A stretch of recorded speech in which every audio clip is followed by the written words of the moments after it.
Hi, everybody. Welcome to this wonderful Wednesday evening. We're going to be playing some very, very, very fun Greek mythology-based adventures. I'm very hype. I love Greek mythology, and I'm very glad that Deidre's made a game that's like this. So, yeah, I'm just going to introduce myself and then hand it over to her. I'm Katie. Look like I'm going to Coachella, and I'm playing a daughter of Aphrodite. So, Deidre, take it over. Thank you, Katie. Thank you for coming. Thank you for letting me do this. Thank you for being willing to do this. Thank you, ladies, for coming to join me and playing with this. I love you all. This is a game that I wrote. It's called Helene Heroines. It's my response to sometimes the most interesting and badass characters in Greek mythology are actually the women. And you don't necessarily need a sword to win. So this is a very simple system that I wrote and designed, which is very good for storytelling, and I hope everyone enjoys themselves.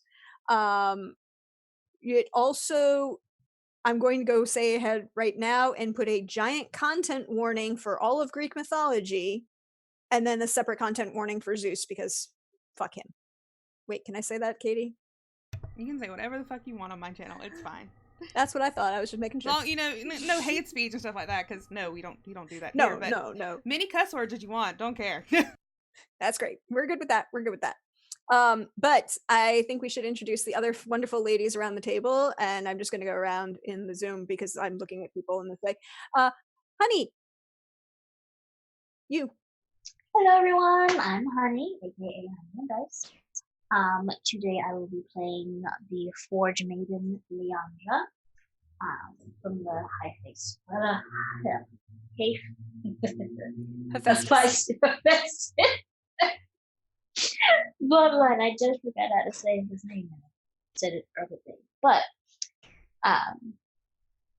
yeah, I'm everyone's biggest cheerleader, and thank you to for having me on today. And Katie. And then let's go down to PB. Hi, I'm PB, and today I'm going to be playing Anna, one of the descendants of Ares, who is going to be a fun and interesting character to play, and I'm very excited to be here playing this system, being on this channel, and playing this character. And last but definitely not least, Alyssa. Hi, it's Alyssa. It's me. Tonight I'm going to play. My name is Ariadne. I'm a descendant of Dionysus, and I'm very shy. There we are. So, a few points for those who don't know. This game is designed so that those follow certain traditions of Greek mythology. The Greeks believed that to be a hero meant that you were better than everyone, inherently better.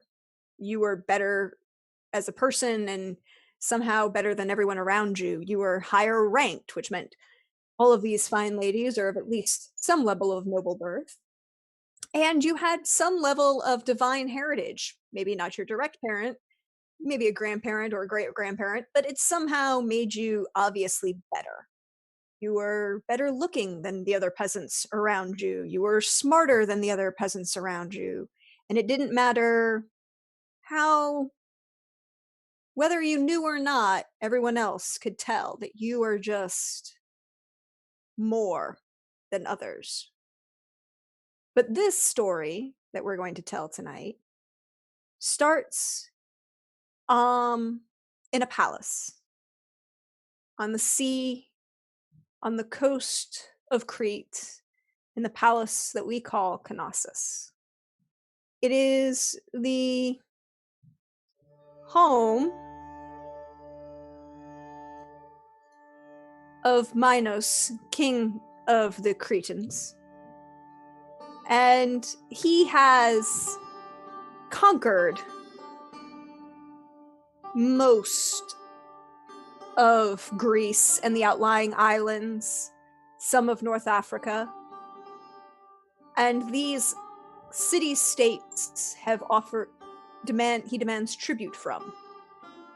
Now, it used to be this tribute was gold or jewelry or iron for weapons, and bronze and scarabs for dyes, lapis lazuli and bright Indian inks.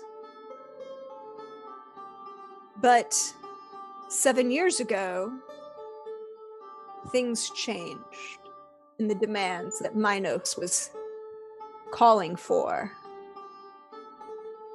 Minos had, it is said, angered Poseidon in refusing to offer tribute as he had promised.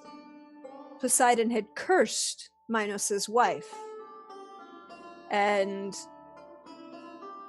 upon them created the creature called the Minotaur. Minos created a vast, well, he summoned his prisoner slash inventor slash wise man, Daedalus, and said, build me a prison, for not even Minos would dare the god's wrath by slaying this creature.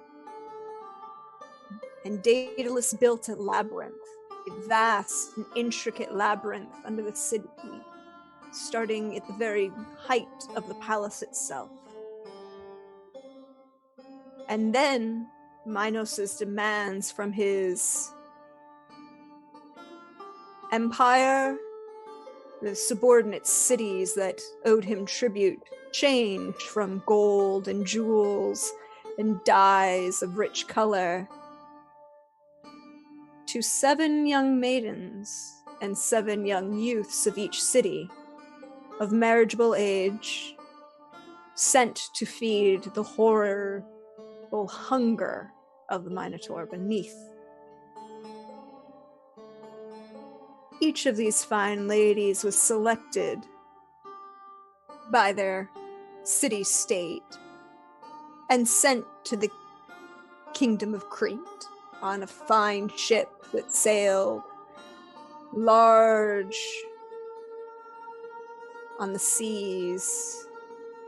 For most of them, the first time they've probably left their cities. And they arrived to be celebrated and paraded through the streets up to the vast height of the palace at Knossos, with its bright gleaming walls painted with intricate frescoes, the large columns as round and as 3 men with their arms outstretched, supporting 4, 5 levels of building, the tallest buildings that one could see. And from the pinnacle of this palace, you could even see the sea in the distance. There was wine and music and celebration. And then each of you felt very drowsy. And you 4 awaken in the dark underneath the palace, in the labyrinth itself.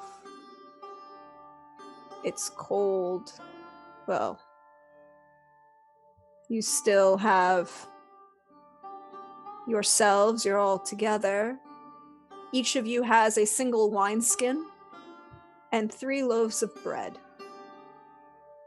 There's a single candle burning in this alcove next to you, casting a dim light in the area, not more than 10, 15 feet in front of you. And the wind begins to make odd sounds through the hallways and tenors of the street and the corridors around you. What would you like to do?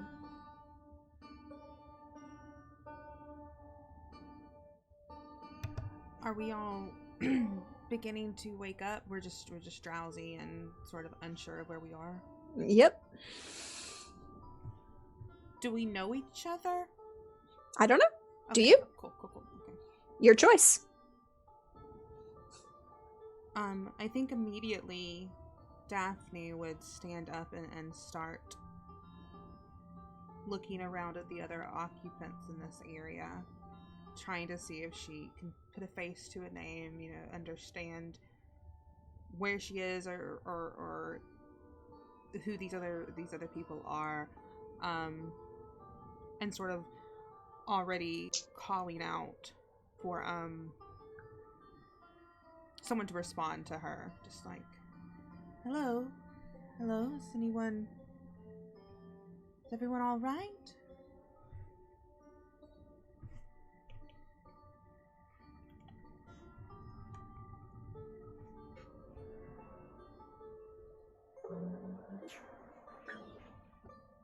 I am laying on the ground, gathering my bearings, just almost still enough to make it seem like I'm still asleep or knocked out or whatever.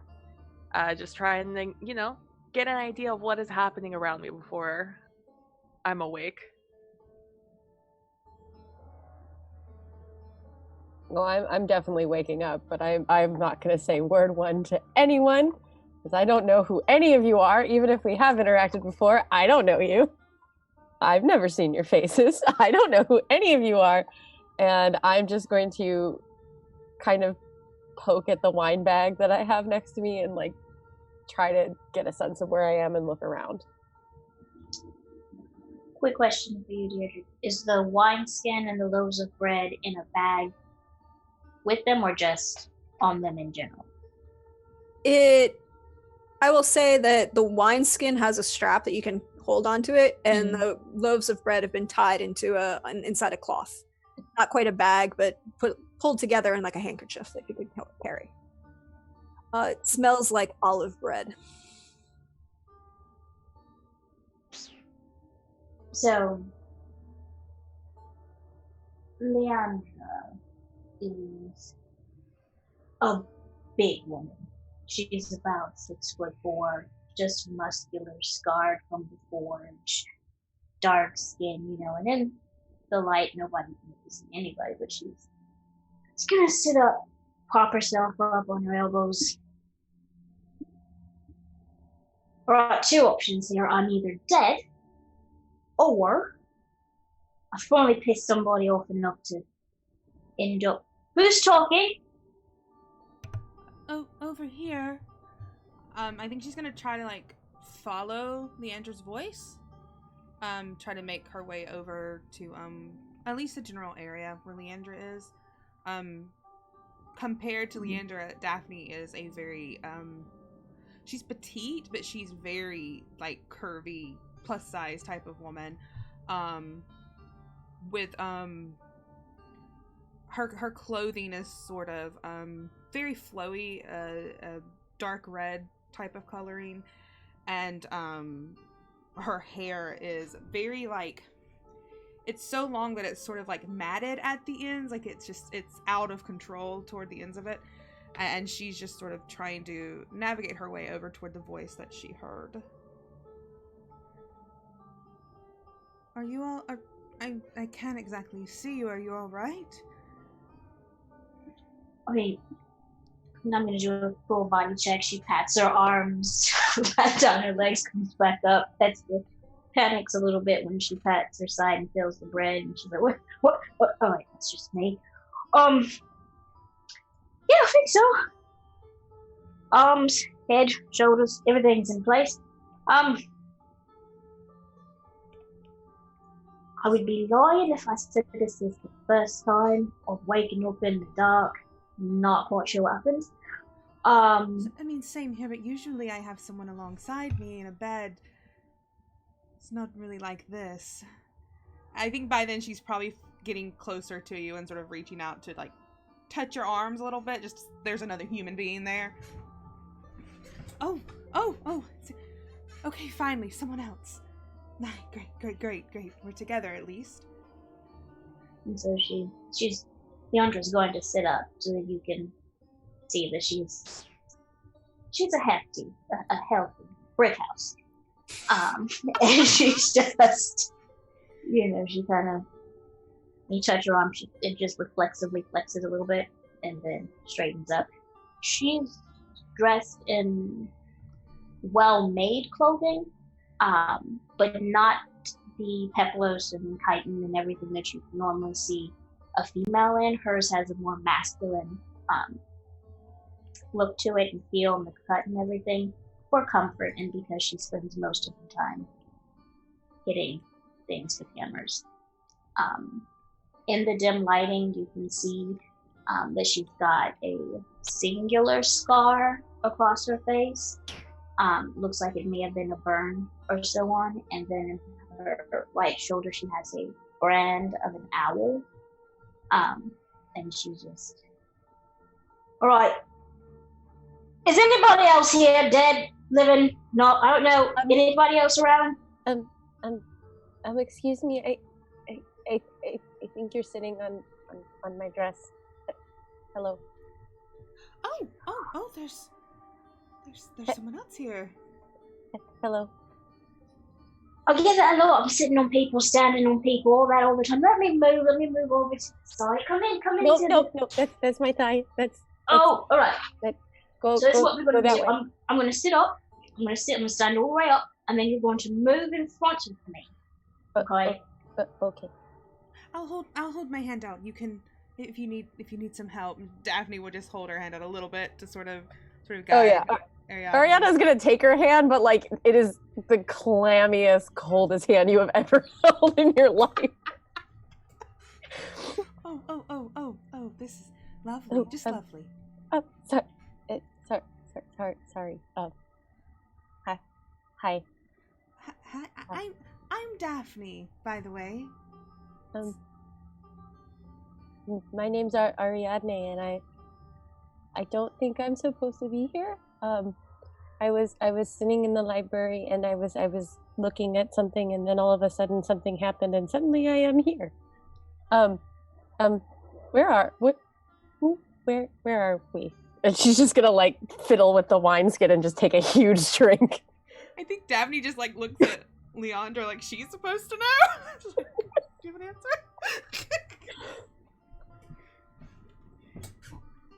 I'm not really sure, actually. You all knew where you were going. Mm-hmm. You all knew what was going to happen, theoretically, in the stories and the rumors that were spreading.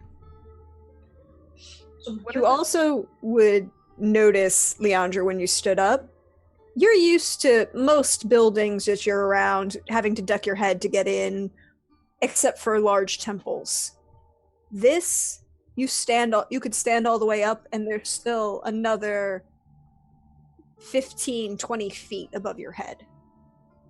You can't even really see the ceiling above you.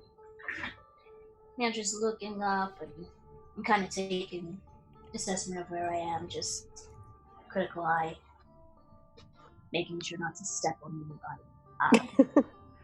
What does it smell like down here? It smells like earth and rock. And Edda, you're a daughter of Ares, are you not? That I am.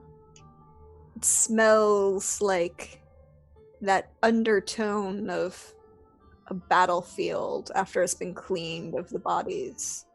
But the blood still remains soaked into the earth, into the very bones of a place.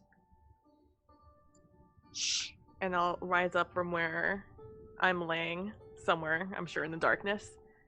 And I'll say, well, it appears that we are in our own tomb. Ooh, just one more. Where did you come from? Right here. I literally just stood up. Oh. Hi, hello. Hi. Right, so we knew, we all know the story, rumors and everything, minor, wanker, pistol, suicide, all that stuff. I really thought they were joking when they were like, hey, you, we're going to choose you, because, look at me. Do I look like someone that's like, oh, somebody's going to want me? No, I'm supposed to be in the forge and stuff, but now here I am with all you lovely people. I mean, to be fair, I am a daughter of Aphrodite, so yes, I do know people who would want you. Right, I'm gonna have to watch you. She's just, for a moment, she's like, I think a little offended, but then she's like, yeah, you know, it's fair. I think Ariana's just laughing because she's trying to cover up the fact that she's definitely like just awestruck by Leandra. Just be like, whoa, because Ariana is short. She is 5. If she was 5 foot, that would be a generous estimation. So she is tiny. She is so tiny. If I do one thing tonight is make sure that freaking Ariana stays alive. and give her a piggyback ride, clearly. 100%. Leandra, I'm going to cancel. Well, you say it's a 2, right? But it's only a 2 if you're willingly laying down and being dead. Now we're all standing up. We're all breathing. So let's see what we can make of this. I mean, unless you'd rather just lay back down and No. wait for the end to come. I don't know what we're supposed to do in here. We are here for a reason. Perhaps we should work toward fulfilling that reason, right? Fun and the way out sounds more what I'm inclined to want to do. Yes, I want to go home. We can All right, also Puppet. do that. We'll go ahead and get you home. We'll get you back to your comfortable beds and everything else that you need to go to. And well, I don't know what your deal is, but we'll get you back to where you want to go. Rorschach, does anyone have any weapons on them? All I've got is this bread. And of course, I've choked a man with some bread before, but I've never, used it as my weapon of choice. So I've got, wine. I would honestly love to hear about that and also see it at one point. I don't have anything either. There are a couple of parts on my robes that are a little sharper than others, but I don't think there's much that can be done with that.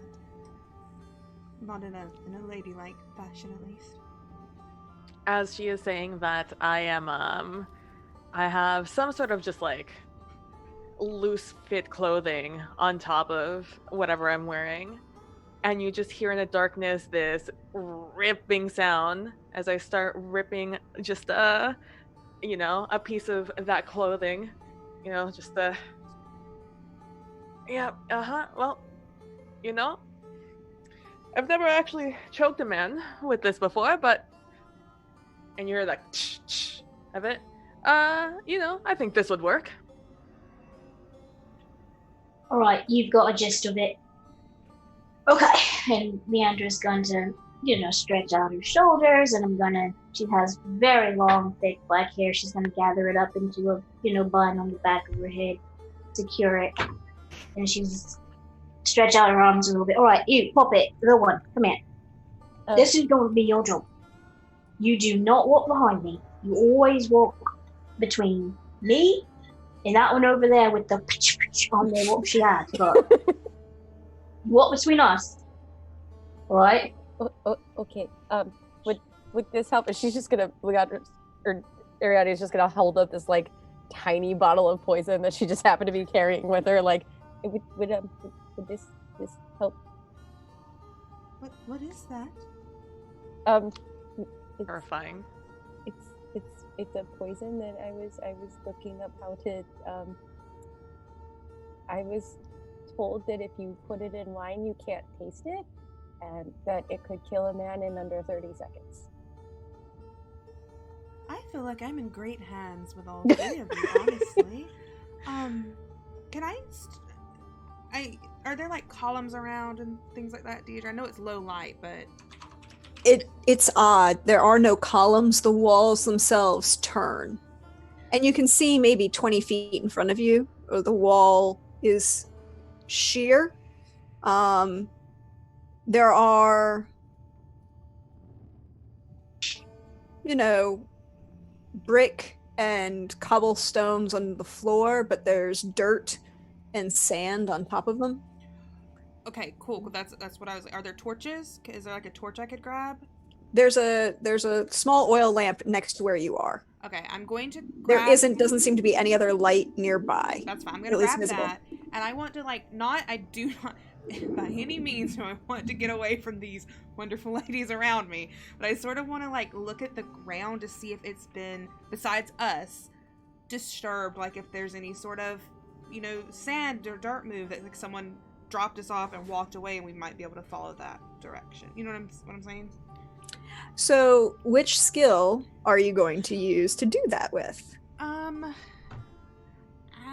Academic? Okay. Tell me why. Tell me how you're going to use your learned abilities to do that. Because I think that being able to track, at least for Daphne, it's something that would not come natural to her. It was something she would have to pick up from other people. So it's definitely a more, it was taught to her. It's not something that she just naturally has an ability for. Okay. So you're going to use your trained ability, and in this system, it's actually very simple. For those of you watching, I created the system so that you're never playing against anyone. You're only playing against yourself. There's 4 skills, or physical, mundane, academic, and social. And anything that you want to do falls into those 4. And each of those 4 is assigned a dice. And then I, as the Oracle, roll against you, and whichever is the higher wins. So, what dice did you put there, Daphne? I can tell you real quick. The D8. Okay. So you'll roll a D8, I will roll a D8, and whoever wins, wins. Fuck. First roll of the night! Yay! You're looking down. You can definitely see that there have been sand scuffed around, but you can't see any footprints per se. It's like someone had at one point swept the sand of anything that was around them. You can't see any marks even of yourselves passing through here. Up until the point that you stood up and walked over to Leandra. There was nothing on the ground. You see that the cobblestones are carved and lay very tightly together, but the sand and dirt on top of them kind of shift just slightly. If anyone needs a guide with a light, I can help, but I'm not finding anything myself. And she'll just sort of turn back toward the group, holding the oil lamp up. Leandra gonna watch her do all this and take a little bit of wine and pour a little bit, so kneel down, get the light, low, put the light down just a little bit, right? Yes, of course. Pour a little bit on the ground, and she's trying to see, and I was going to use the academic and the wisdom ability to see how porous the ground is, or to see if the liquid starts to run down, to see if they're on a level plane or if they're on some kind of slope. So, this is going to get into the other stat that you have in this game, which is your bloodline abilities, and each of you has a bloodline ability. And Athena, a daughter of Athena, well, Athena's a virgin goddess. She had no children, people, that's all. The only one we know that was there are 2 that we know were permanently virgins. Everybody else, they just didn't have children. Sorry. But Athena has a wisdom ability. So now you can add both your ability and your skill together, and then combined, again, I'm still going to roll the same dice you are, but combined, whichever number is total higher wins.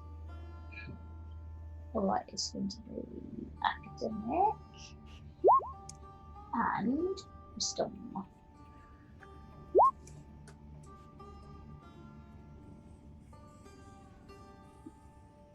So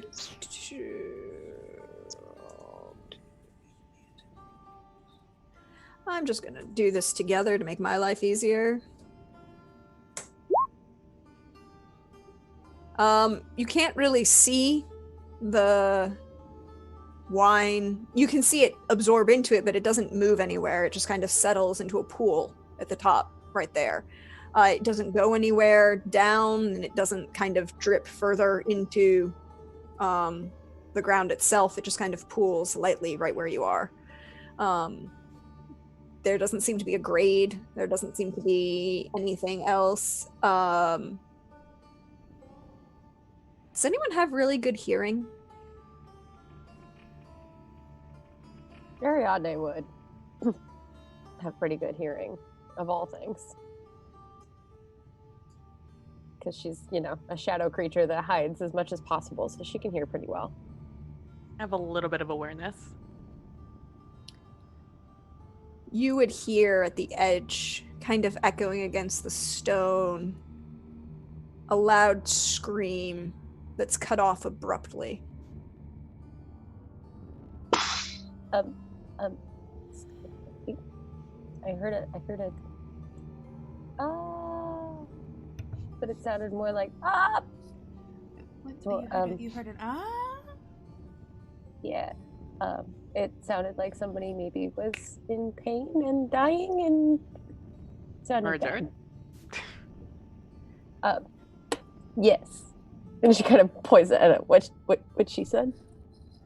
Right, alright, so let's start moving. In that direction or the opposite direction? Which direction can they move? Can they move forward or backwards, right or left? It's almost as if you're in an alcove. Mm-hmm. If looking around, you're in an alcove, or you were in an alcove when you woke up, and there's a hallway in front of you. It goes right and it goes left, and you can't really see what happens on either side. And the screaming would have been bouncing off the right or the left side. Seems to have been coming from the right. Maybe. Right, 20 puppet, you. Yeah. What direction did the screaming sound like it was coming from? The right. Well, the What? left it is. Wait, by the way, I'm Leandra. Daphne. Got to introduce myself. A lot was going on. I'm Etta. It's nice to meet you. You're all very lovely. I do agree we should go away from this. If it sounded like someone was being murdered, that's not exactly the screams I like to head towards, so we should go the opposite way. Alright then. And Leandra's going to head off in the, I guess to the left, was it? Yeah. Or was it Yes. to the left? Yeah. Ariadne is gonna follow as she was told to do. Quick question for you, Etta. Does Etta look like she's a warrior or fights as well? Yeah. I'm shorter than you. Mhm. I'm about 6 foot. But definitely very, very much looks like she's gotten in a couple of scuffles in her lifetime. So Leandra's going to position herself so that she's sort of in the middle. And can keep an eye on both Ariadne and Daphne, but can look to Etta if she needs to, as the other person she's kind of assuming may have some battle strategy or knowledge about what's happening. Ready to throw And down. I'll say, well, right, so that's on my choke that bloke with the bread. Let me explain that situation, because it didn't start out like a whole violent interaction. You know, he was on the pub, and I was having a bite to eat, and he was being a little pushy. And she's going to tell the story about how she choked the man out with some bread as they walk. It's dark and cold, and you can hear wind rustling. You can't hear any, aside from that one scream, you haven't heard anything otherwise, but there's this chill that just runs down the back of your spine. It feels like something's watching you. But when you turn to look behind, there's nothing there. The light, the distance of the light, it's probably like barely containing all of us, correct? That's what I would assume. I mean, it's an oil lamp, Mm-hmm. so it's not a candle as you have in D&D, which only gives you about 10 feet radius. No, an oil lamp gives you about 25, 30 feet. So of the... Okay, so as long as we're relatively staying close together, we're fine. I think Daphne's trying to do a good job of like keeping it straight. So because I believe Leandra's probably leading the pack anyway, like so Leandra can see. Leandra or Edda, whichever one. She's trying to make sure that whoever is in front can see, but like she's definitely getting a little distracted by like the noises and is trying her best not to turn, but you can definitely see the light changing, like shifting on the walls, because Daphne this is very disconcerting to her. What? Steady now. Steady now. Do you We're all in hear? this together. I do you hear the not exactly comfortable in this situation. It's almost a tension that's suffocating, that the darkness is... I won't say I'm scared of the dark, but it's not my favorite. Look, in the fact we all woke up with only bread and wine. Pretty much not going to be the most accommodating location in the world, I don't think. I mean, don't think they were kind of planning for us to be comfortable. So what you could do is pretend you're comfortable, and I'm pretty sure that's going to piss somebody. All right. I guess I can give it a shot. She'll just hold the lamp a little bit more steady, but not that much more steady.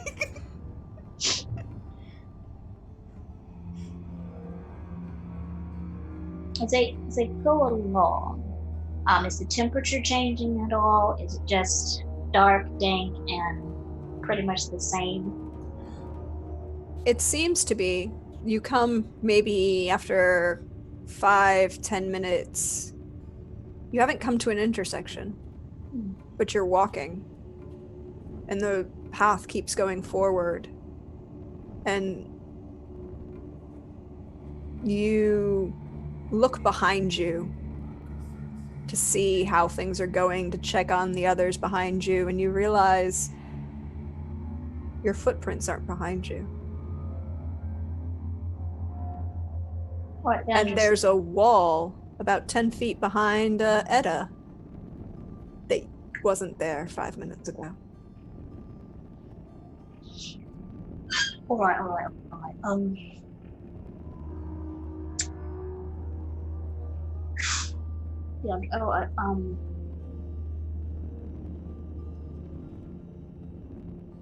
Alright, so as we're pretending not to comfortable, I'm also going to mention I don't think this is a place that wants to remember me. And I don't like buildings that have personalities and stuff. It's very annoying. Well, it seems to be a labyrinth, does it not? Right. And the whole idea of a labyrinth, it really pisses me off. Because I mean, why make something like spend all that time and nobody's really going to appreciate it because they're going to be inside getting lost? Boredom? But Leandra is going to drop to the back, tap Edda on the shoulder, and ask if she can walk towards the front, because Leandra is going to move to the back of the group for the most part. And she's going to start unraveling, like pulling at the thread of her cloak-like garment. And she's carefully securing a chunk of bread to the end of that and dropping it as she continues to walk along, just letting out the thread as she continues. Kind of like someone when they're trying to measure something that has a weighted end. She's trying to do an improvised weight. You're going to spool the labyrinth. Edda, what are you doing? As we keep walking forward, I try to keep a north if that makes sense. I tried to keep an idea of which way I'm going. And even as, the labyrinth shifts, as apparently it does, I'm trying to keep an idea of where we were to where I am to where we are going. As disorienting as maybe that might be, while listening now for, can I hear the walls shifting, or, or anything like that. You're a daughter of Ares. You're blessed with awareness. You know yourself on a battlefield. You know how important it is to know how the person that you are fighting next to is exactly where they're supposed to be. Because otherwise the phalanx fails, does it not? You can track where you were. You've moved maybe 500 yards in a mostly westerly direction. But you're also at the same time going slightly south. You can examine the walls around you if you want to find out more. Sure, yeah, I'll do that. As Daphne, as I start moving forward and passing Daphne with the light, I start paying attention to the walls and seeing what there is to see. With, I'm assuming, a great roll is what is about to happen here. God, please roll better than me or Honey. That's asking a lot. We're asking a lot here. Come on, dice. Roll 20's out to get us already. This is Zeus's fault. Yeah, hashtag blame Zeus. Average. So what are you using? Awareness. Awareness, and you add it to a skill. Oh. So what skill you're using? Oh, that's dope. The one that helps me see. What is it? Academic? Physical? Your academics or physical, or make the argument to me. Convince me that which one you want to use. Why? Let's see. Ideally, I would like to use physical. Because I do believe that,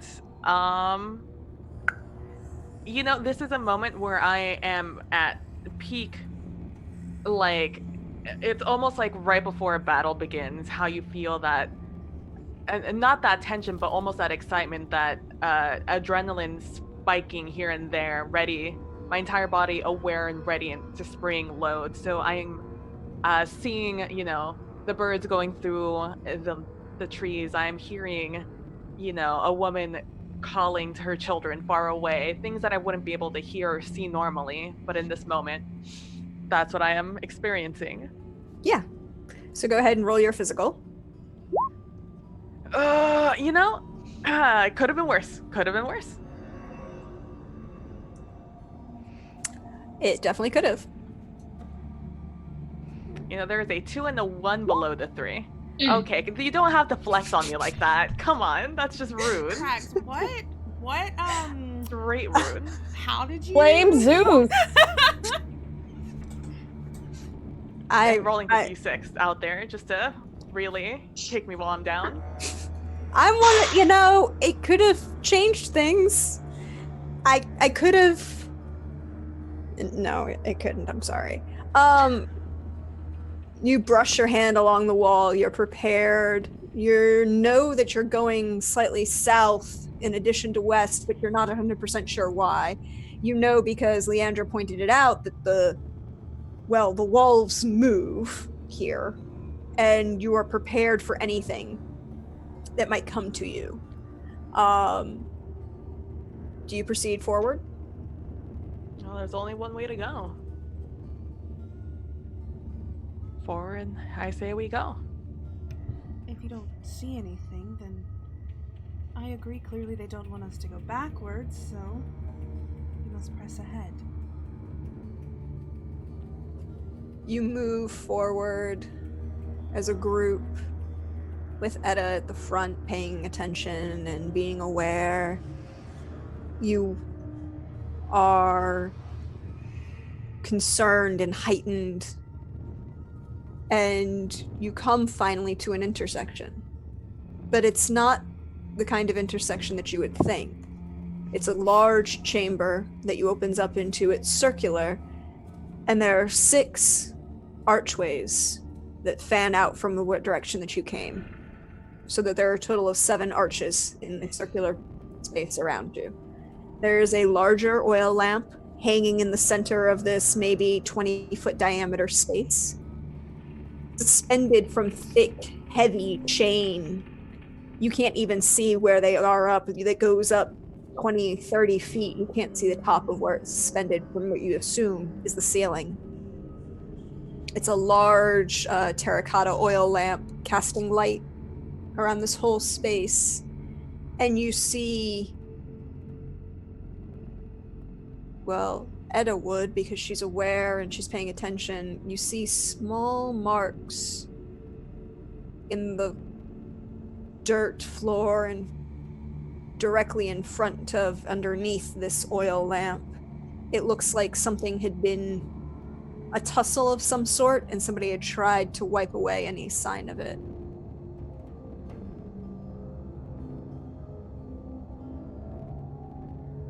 How many doorways? 7, right? There are a total of 7. You came through 1, and then there are 6 going around you. Is it obvious that Edda is sort of noticing these things, would you say? I think because it's the first time you get a good look at Edda and what Edda is doing. Because before I was only looking forward into the sides.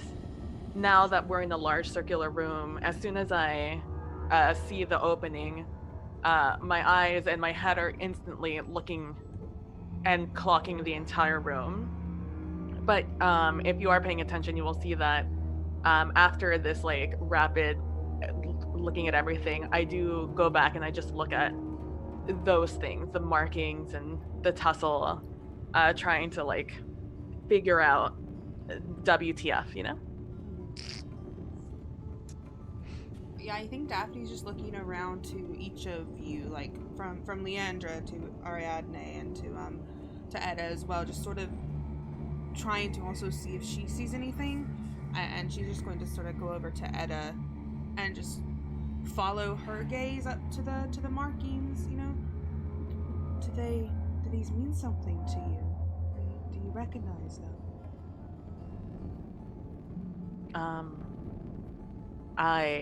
It appears that someone was here, or someones were here, and they covered their tracks, or at least attempted to.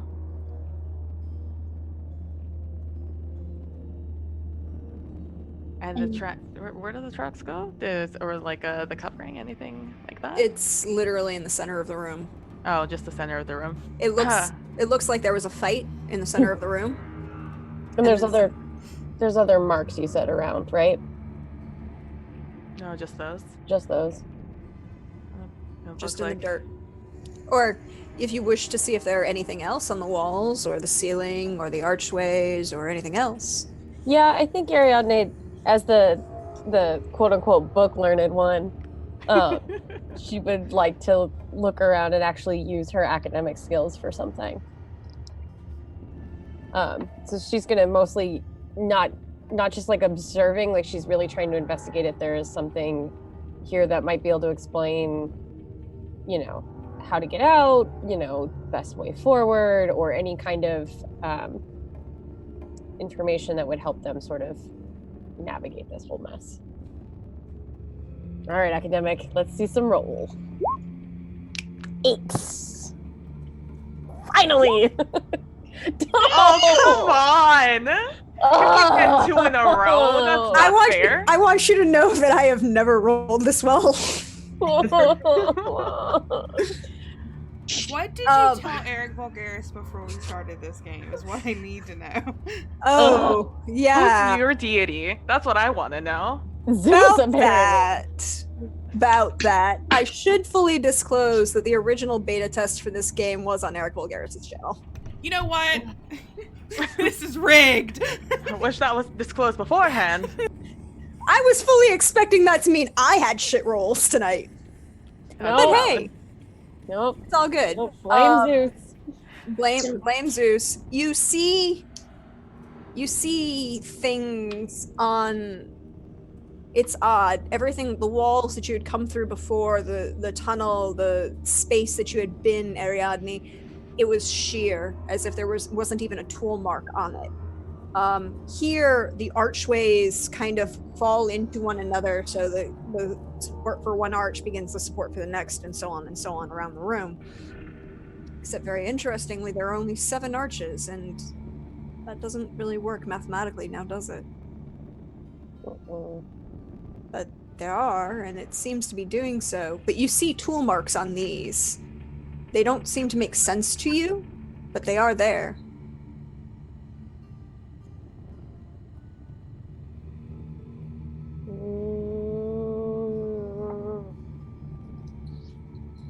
Does anyone Well, know our anything book about... learned. Oh, sorry. Go ahead. Go ahead. I was gonna say, well, the book learned one, self-professed, goes over and starts thinking about puzzling out the WTF. I want to go to the middle, and I want to grab some of the soil, and I just want to touch it and smell it and see how recent this was. The minute you go and move some of the dirt around underneath this oil lamp, you find still tacky blood underneath. Oh, and I'm under the light now. I'm able to see. Holy shit, my eyes. And I look and I see and I touch it. Does it feel like normal, everyday blood? It feels like normal human blood that somebody threw dirt on top of. That's fair. That's valid. All right. And still tacky. It's definitely still wet. I mean, if you've ever been to a beauty store or a Sephora or in the mall or wherever, or a nail salon, when they break a bottle of nail polish, they immediately throw kitty litter on it to kind of make it congeal so that you can sweep it up. It's kind of the same thing. Like, somebody's had there was blood and someone wanted to clean it up quickly, so they threw a bunch of sand on it to kind of make it, easy to remove. As Edda is sort of looking at this, like, simultaneously, for sure, I would think, Daphne is just sort of... So Daphne doesn't know much about building and things like that. But I think even she would probably know that there's something wrong with the geometry of these arches. Like, it's not right. So I think she's sort of running her fingers along the marble. Would it be marble, Deirdre? It feels like a stone of some sort. Maybe marble, maybe granite. She's just sort of running her fingers along it with a very confused face. She's like, do any of you know anything about construction, perhaps? This doesn't exactly feel right. Leandra's been trying to keep a close eye on Ariadne as she's doing what she's doing, and Edda just looking. Which is like just walking around each doorway, like looking to see if there's any sort of logic to these, and just like that image that you see of like the woman with like all the calculations around her head is just Ariadne to the T. You see Leandra is following her like a shadow, very tall shadow, arms folded, biceps flexed a little bit as she just walking. Walking, just all right, puppet. You find anything yet? You find anything? She hears the thing about construction. What'd you find? There's these arches are not. This is well. First of all, it's not the code, but it doesn't make sense that there's this many arches that are here, but the doorways don't add up. So I think one of these is a trap door, but the blood thing is confusing. And I think she's gonna want to look at the blood and see if there's any other signs of where it might have gone. If it goes if it's just the center of the room, or if it's pointing towards any one specific pathway. If you working together with Ida, it's pretty obvious to see that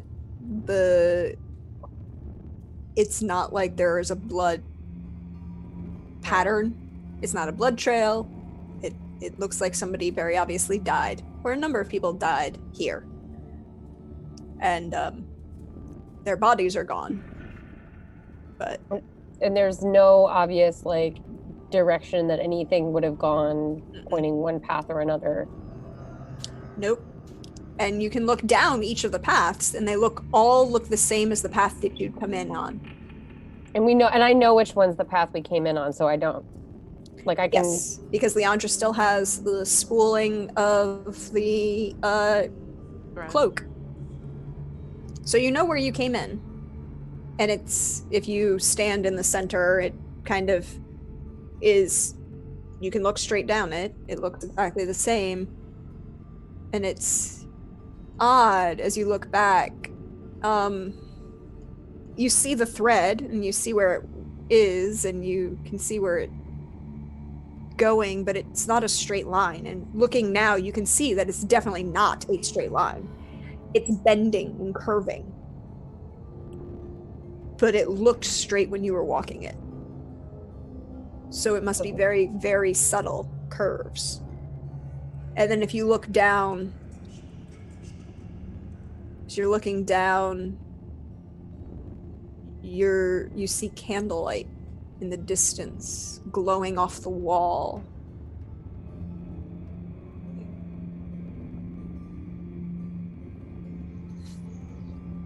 Right, then, Daphne, you're asking about construction, right? Well, I mostly just to build off of what Ariadne has said.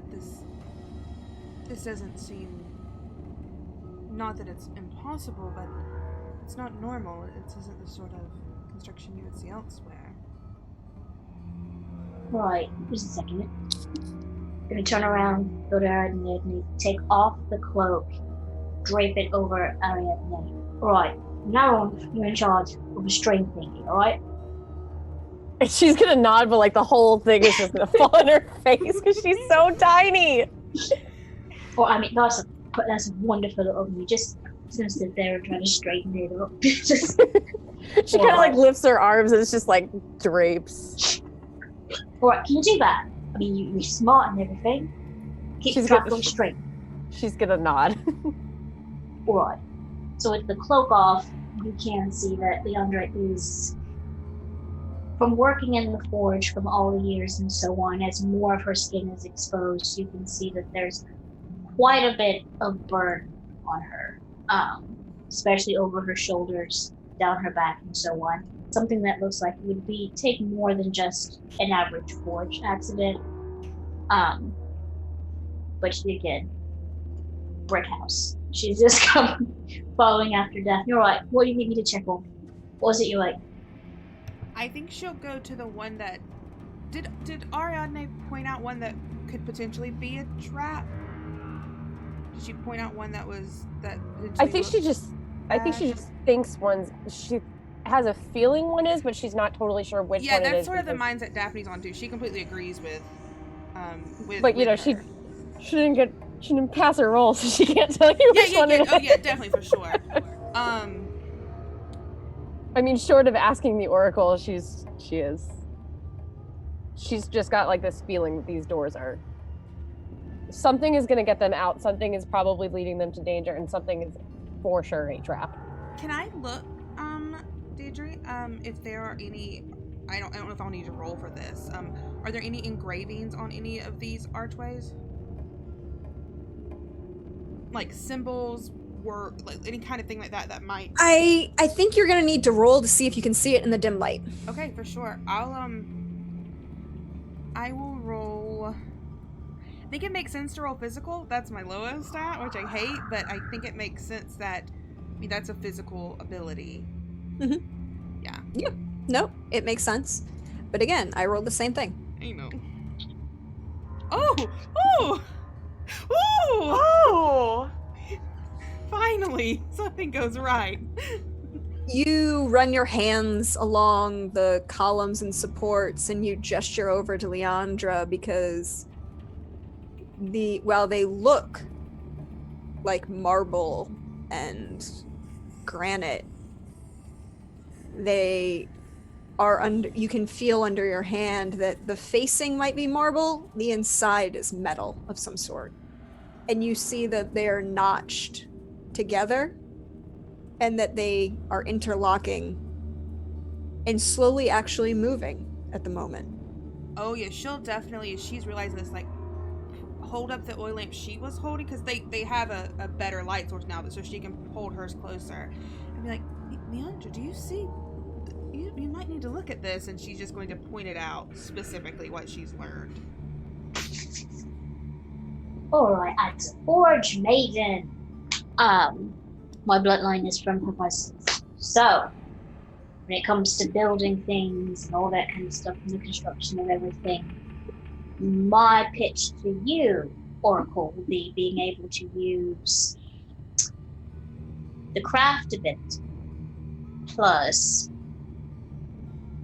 I don't want to, it could go both ways. I could do physical or I could do academic, because physical would be actually touching and feeling and seeing if she can see where the things come together and so on, and get a feel for what type of contraptions to be.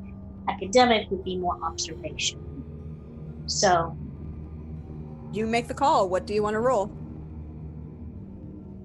we're going to try the physical with the craft because of the hands-on aspect of it. We're going to try it.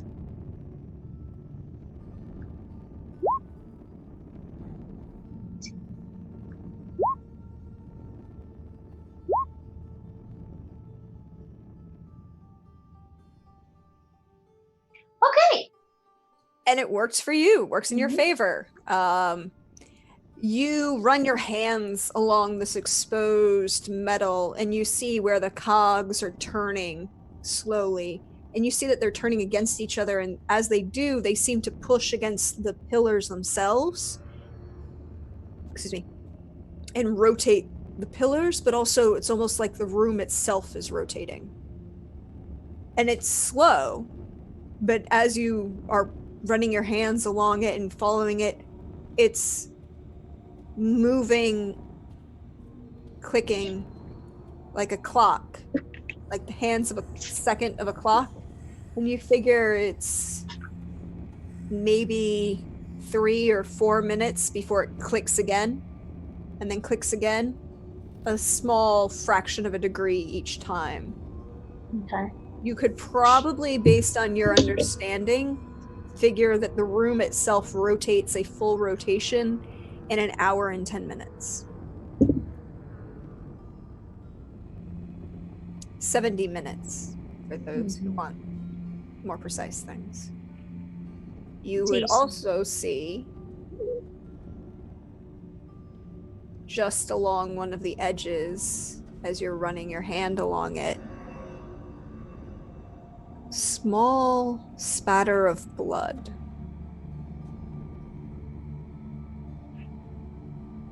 Okay.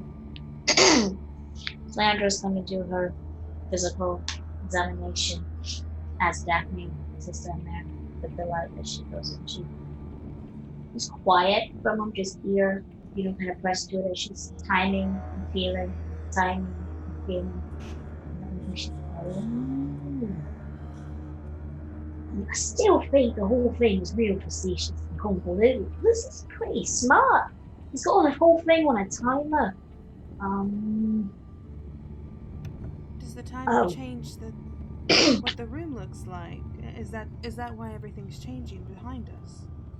It's going like when you look at a sundial, right? And how the sun kind of changes throughout the day. It's not like that. It's going to be about 70 minutes or so, but a little bit over an hour. And you can see she's muscular and strong and talks rough, but she does the calculations in her head pretty quickly because, hey, do that. This does put us on sort of a time limit then, correct? Well, don't really know. We don't know where the doors lead. We just know old room is oh my word. I think this is a bit of blood. Right, Edda, over there. How's the whole situation going? over there? Because I found like mechanisms in blood. A lot of blood, not many mechanisms over here. Ariadne, you haven't found blood, have you? She just kind of like lifts up her hands and then she's like, I have the string. You're doing a wonderful job at that. I mean, is she not the best string holder you've ever seen? Wonderful. You can't see it under the cloak that's just too big for her. She is just a blushing little fool. Alright, so if there's blood here, there's been some sort of scuffle. What, remember you heard that scream? But that was from the opposite direction. I don't think there's really any opposite directions in here. I think it all kind of changes around, so maybe... I think this was where it came from. It did the shift thing. Which looks hilarious as she's trying to like use her hands and it's just like... These archways, Deidre, do they like lead other places? They lead down tunnels that Dark look tunnel. very dark tunnels. They look very similar to the tunnel that you came down. There are no doors. Everything is open. It's except that you can see light reflecting From one of them. Does any of them not have that sort of mechanism that Daphne found? Or is that sort of connected to that's in proximity to every archway? It's built into the archway itself. The archway is... Gotcha. So if you can picture, and I'm gonna date myself, but an old school like egg timer Yeah. Mhm. that you rotate, Mm-hmm. each of the doors in this whole room is like a timer that you could rotate and then it clicks back. And they're all on the same 70 minutes. They're all in the same 70 minutes. Well, It's 70 minutes to go a full rotation. Gotcha. There is that one path where there's light. We could attempt to go that way. But that's where the string is.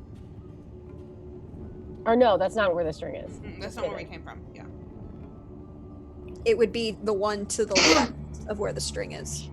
Okay. And is there anything that like we could use to like mark the string so that it like can stay in this room and like be like a... I mean, you have the giant lantern oil lamp hanging in your front of, on top. So like attach it up there and then String go it to the through, next direction. How high is it?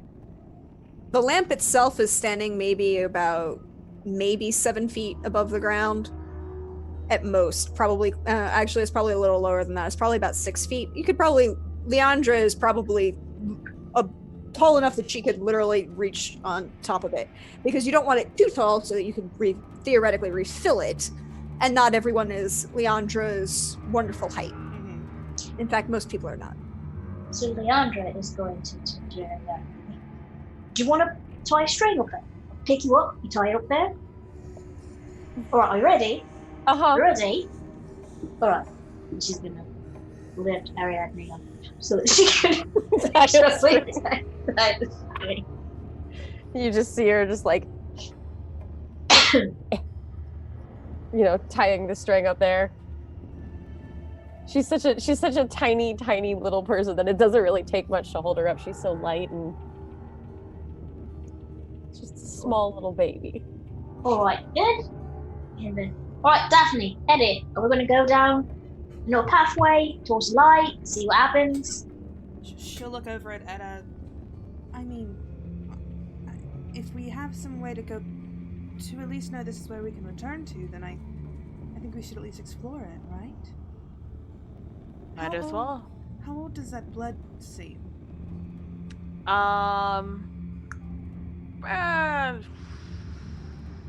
Probably what, a few hours? At most. Yeah, like, I cap it out at a few hours. Probably way more recently than that. Then we just have to make sure we're careful. And, Right.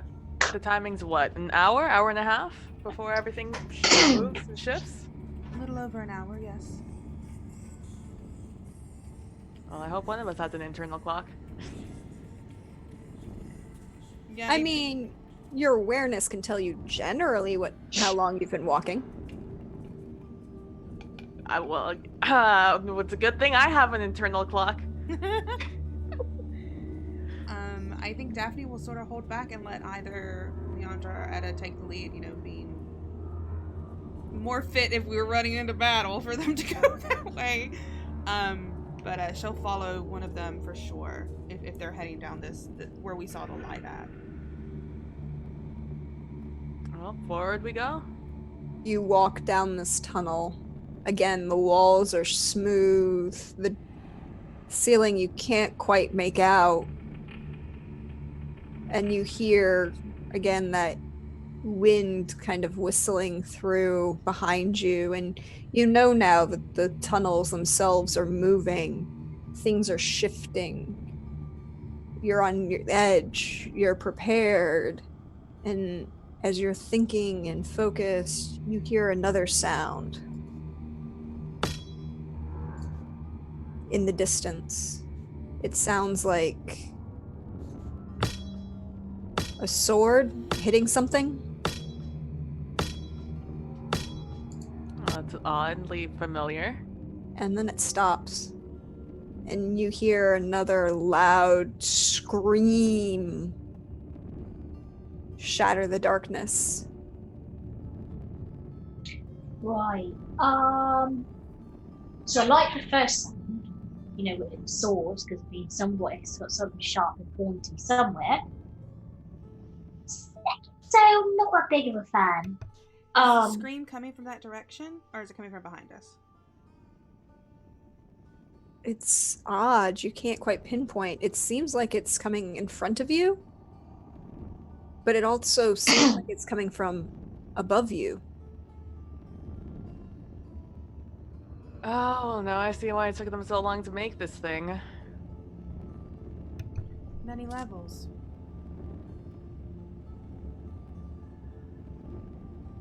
Maybe we should press on, but carefully? Quietly. Dim the light a little bit? Well, to Leon's be just going honest, to bring up the rear. She's going to take the keeping Ariadne, hopefully Daphne, in front of them, and hope Etta takes point in front, because I think Ariadne's gonna be confused while Leandra's walking behind her. She's gonna try to follow and realize that, oh wait, no, this is not where I'm supposed to be. Never mind. Just no. Good. You continue on towards the light that's flickering on the wall. It's another 5, maybe 10 minutes. 5-10 minutes still. As nothing. you, well, no. No. Unfortunately, no. You get to where the light was. And it's another alcove like where the 4 of you woke up. And an oil lamp sitting on the ground. Spilled out on the ground are a handkerchief with a couple loaves of bread, a wineskin,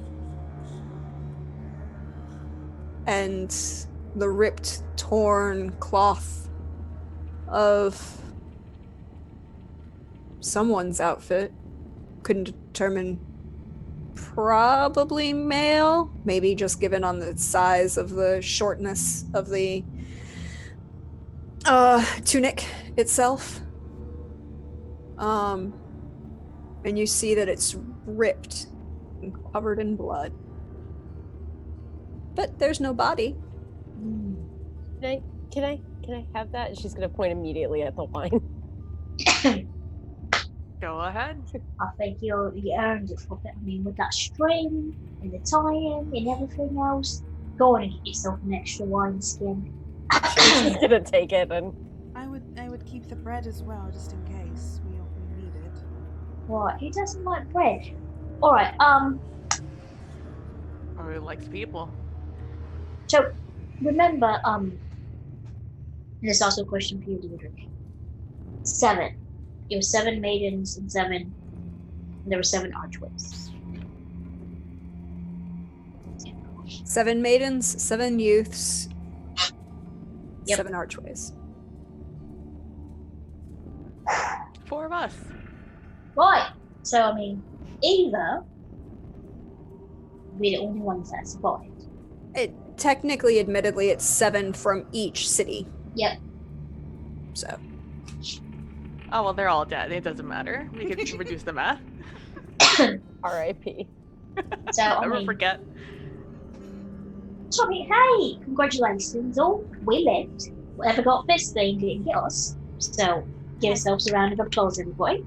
But the actual point is it hasn't got us yet. Okay, we're not going to use that kind of language. Right, when I'm talking in the Forge to everybody about what to do, we use positive statements. You know, we don't say like, oh, he hasn't fallen in the fire yet. We say, oh, look, he hasn't fallen in the fire. You know, we kind of keep it on the positive level. Does that happen a lot? People falling in the fire in the Forge? We have a really big fire. Sometimes when it's a little tipsy, you know, we're like, hey, get away from the fire, or, you know. Exactly. You go into battle saying, we're gonna win. You don't go in saying we're gonna die, Right. I've never fallen I have a into very the Forge. different life than either of you, so this is all enlightening. Right, I mean, I can say, if all the priestesses of Aphrodite that I've got, it never mind. It's just the Forge fire thing. It's more like the acolytes and everything that's being trained. So, I heard a sword, don't see a sword. We've got bread, we've got wine, We heard we've a got blood. scream. No source of the scream. We have a tunic. We have another light Does and this another handkerchief. Does this alcove only go back? Ahead, and you noticed where the light was flickering, it was sitting right at the edge of this little outcropping against the tunnel, but the tunnel continues in front of you. Is this, direction-wise, the direction from where we started, where we heard the scream? From where you started when? From where you started in the room, or from where you started in your alcove? Yeah, in the alcove when we made the decision to go left or right. You can, because you now know that the room is moving, you know the walls are moving, you're pretty sure that you are now in the same direction of where you heard the scream the first time. Well, I do believe this is the poor woman, where we heard the scream the first time. Well, I've seen a lot of, I've been in a lot of situations where there was like clothing with women on the ground. That right there is, I think, a man's tunic. So probably one they use, from one of them cities.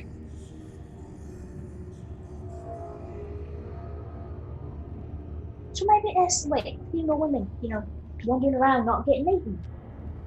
Or maybe, like, I don't want to think about the fact that he may not have been alone. Maybe they left him. Maybe he was with some other people and they were like, oh, you're too slow, and ran away. Either way, that's a little blood. I think we should keep moving. Yes, if anything, we are behind whatever is out here eating. I'm assuming eating, attacking everything. Looking at this and being aware and taking a moment, you hear something else break the darkness.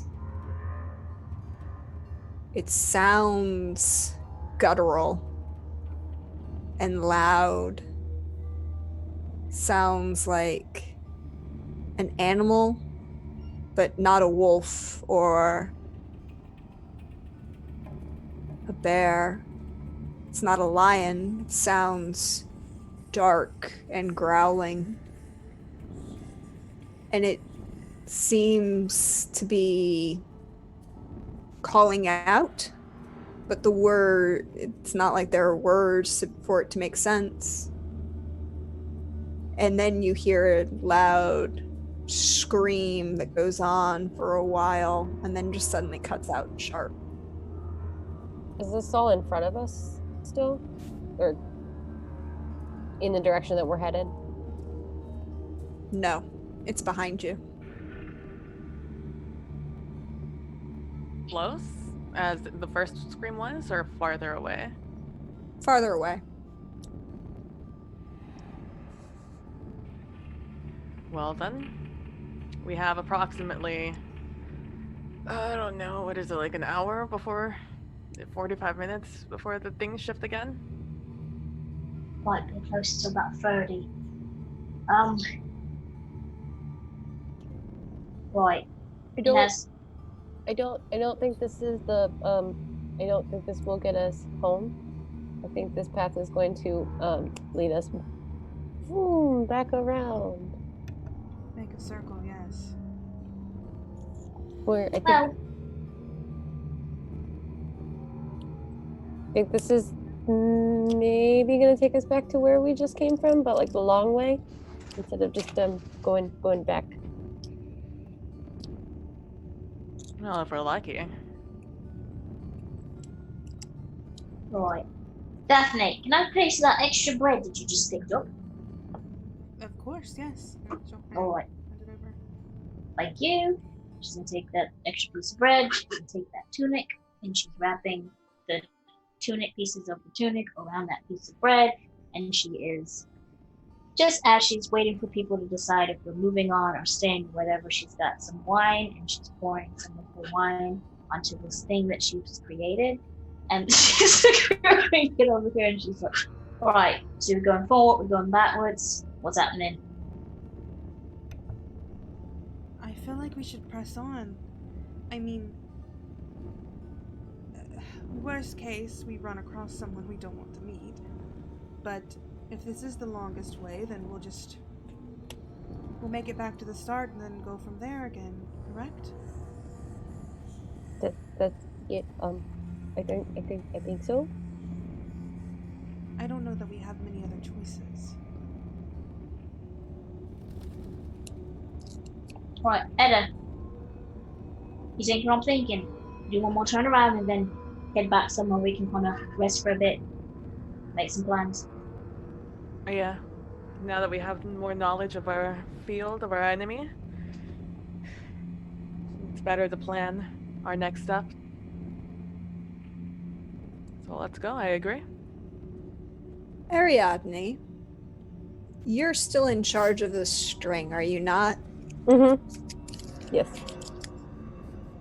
You go to let more string out, and it's very odd. It's very loose in your hand. And you look down and look back, and you see that the string that you had has been cut.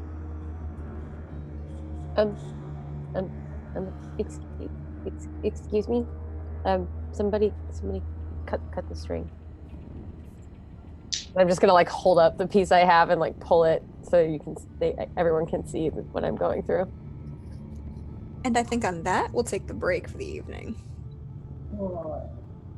Great. We're gonna just ruminate on that for 5 minutes, everyone. We'll be back in about 5 to 10 minutes, and we'll continue with the second half of the game. Everyone get a snack and a drink, and we'll see you in a few.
everyone. We're back. I hope you have a drink and a snack, and we're going to get into this last hour. Deidre, take over. It's yours. Not muting myself is a good thing. We gotta hear you. Exactly. Y'all gotta know where I am. But we left off with Ariadne pulling the string in, showing that it had been cut. And as you look behind you, you realize it wasn't a, well, Thing. person necessarily that cut it, as the wall had shifted, and now that tunnel that you had walked down to get to this point was stopped. And there's a wall across the path that you had walked. And that's where the loose thread is now coming into Ariadne's hand. Well, that took longer than I was expecting.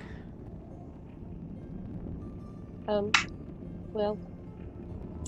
that Can falls I off my examine eye. it and see like if it was cut, if it was ripped, like anything like that? Yeah. What do you want to roll for it? What does mundane mean specifically again, Deidre? Mundane is that every person knowledge, your common knowledge, you may not necessarily know, gone to school, but you definitely know how to haggle in a marketplace, or Okay. you know folk tales, or you know anything like that. Yeah. I would say I probably use mundane. Like I being, I guess, a woman of this time and era, I probably know how to sew and know different fabrics and stuff like that. Yeah, So probably. I'll roll mundane. See if it does anything. Oh well, there we go. Well, it's possible I could roll worse. God, if it would only been one the opposite way. Ugh, yes. Looking at it, it's not frayed. It's cut. So, seeing this, I think Daphne is getting a little frustrated. Can I use one of my tokens to call upon? What do you want to do? Oracle? Beseech the gods or the oracle? What's the difference? Like If you beseech the oracle, they will answer a question accurately and truthfully, but it may not be understandable. Okay. That whole prophecy issue. Yeah, of course. Aside from the fact that, the Oracle of Delphi was sitting on a methane getting high as Yeah, fuck. for sure. Whatever. Or you can beseech the gods for aid. Beseeching the gods has a possibility of offending them, or the possibility of pleasing them. That D100 roll. I think I'm gonna beseech. I mean, it's a one shot. Go big or go home, right? Exactly. Go big, go home. Yeah, I'm going to beseech Aphrodite. What do you want to ask Aphrodite? How much can I lean into this? And how do you do it? Tell the whole. Go. Yeah. Set the scene. You're all in the dark. Yeah. You're in this dark tunnel. There's only these two lanterns that you have, oil lamps that you have. There's blood on the floor at your feet. The wall has shifted around you. You've heard screams and odd noises. Okay. She looks around. She sets her lantern down at her own feet. She kneels down to this this tunic that has the sort of stained with blood. I think she dips a finger into the blood, and she puts it on her lips, sort of as like a stain to her lips, And she whispers out, "My dearest Aphrodite, I seek your assistance for what our next step should be, where we should go. I want more than anything to lead, or at least assist, these beautiful women out of here. so they can continue to honor you and honor you by loving, by living their lives freely, just as you would have me do. But I cannot do that if I don't know the direction to take.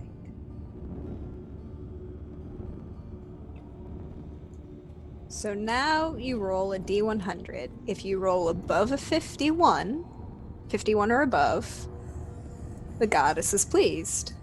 If you roll below, the goddess is displeased. Okay. Aphrodite, I'm being super gay right now, please. An 89. The goddess is pleased. And here's your prayer. Now, you roll a second D100. This shows how pleased she is. If you succeed on a 45 or above, it's a simple blessing of a extra D6 that you can roll at any point. But with 75 or above, it's a blessing of a D8 at any point. These blessings last for 2 days. On a critical success of 100, the blessing can become a permanent on a second D100 roll of 45 or higher. On a critical failure, there is no blessing, but you still get an answer to your prayer. Okay. 15. So there's no blessing that gets added that you can use at this point, but the goddess still hears your prayer and hears it positively. Now, Aphrodite is well known as the goddess of love, but she's also a goddess of all emotion and passion, specifically.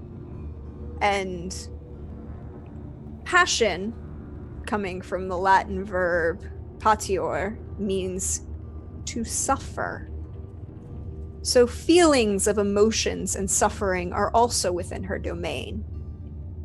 And she sees you, her daughter, suffering the passions of fear and dread in this dark place. And there's a crack. A sound rattles throughout the entire space. All of you grab onto each other or not. You may fall on your face as you choose. As the room, the hallway tunnel that you're in begins to shift and shake and bend and twist. And you see the wall of this, across from this alcove that you were kneeling in front of, just kind of bend outward as the wall itself kind of breaks into parts. And you see a tunnel emerging and shifting all directly in front of you that wasn't there before. It's like somebody took the wall and just broke it in half. That, you see it cracks and shivers, and there is a new path in front of you that doesn't have any of the stonework or metalwork that you've seen before. Daphne immediately stands up and doesn't even wipe off the blood from her lips. She just has this smile on her face and looks to the rest of the women. I think she heard me, and I think she was pleased. You have, never mind. Oh no, I mean, it's a very nice color, I think. Okay. Watch to make your eyes just pop and everything. Alright, you see it. Open it up. Come on, let's go. We've got to go. Yeah, Daphne's nodding and just definitely grabbing the light, heading that way. Yeah, Ariadne's gonna go that way, but she is taking the damaged string with her. This is now hers. This is her prized possession now.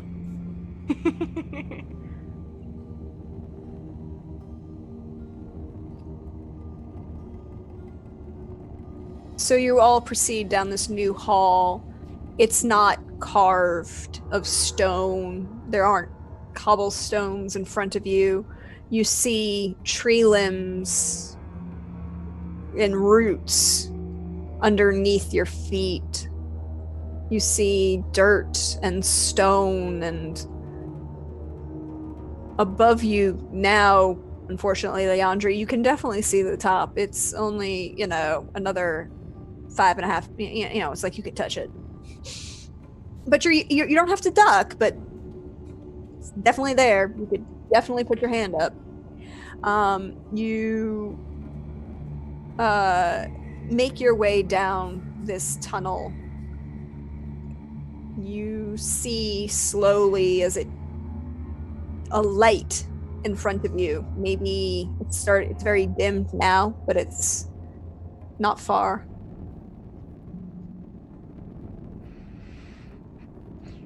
Should we trust this light? I trust the path that Aphrodite has opened up in front of us, but regardless, I think she would want us to be safe, correct? She would want us to be cautious. At any point, one should be cautious. You never know what's around the corner. You do have a point. When Etta says that, Daphne's just stepping back, letting Etta and Leander be in front. Leandra had a moment where, like, the last 25 seconds of what Daphne was saying. She had that moment when somebody really wants to say something inappropriate, but it's not the time. And she's just holding her fist up to him now. And she's... Alright then. Alright, let's go. Edda, you want the front or the back? I will take I'll take the back. Alright, I'll be in the front. Ariadne, do you want to sit close to Edda, or do you want to walk up here with me? I'll go with you. Alright, Daphne, we need you in light. You're a wonderful drop of that light, the praying and the blood lips and everything. Lifesaver. We just need both of you kind of in the middle, so if something goes down, we can just snatch you up real fast. So. Of course, yes, no, I am perfectly fine standing in the middle and being protected. Alright then. Just that one. Alright, one. So Leandra's in the front and Edda's in the back. Edda, something tingles at the back of your mind on that awareness that you know.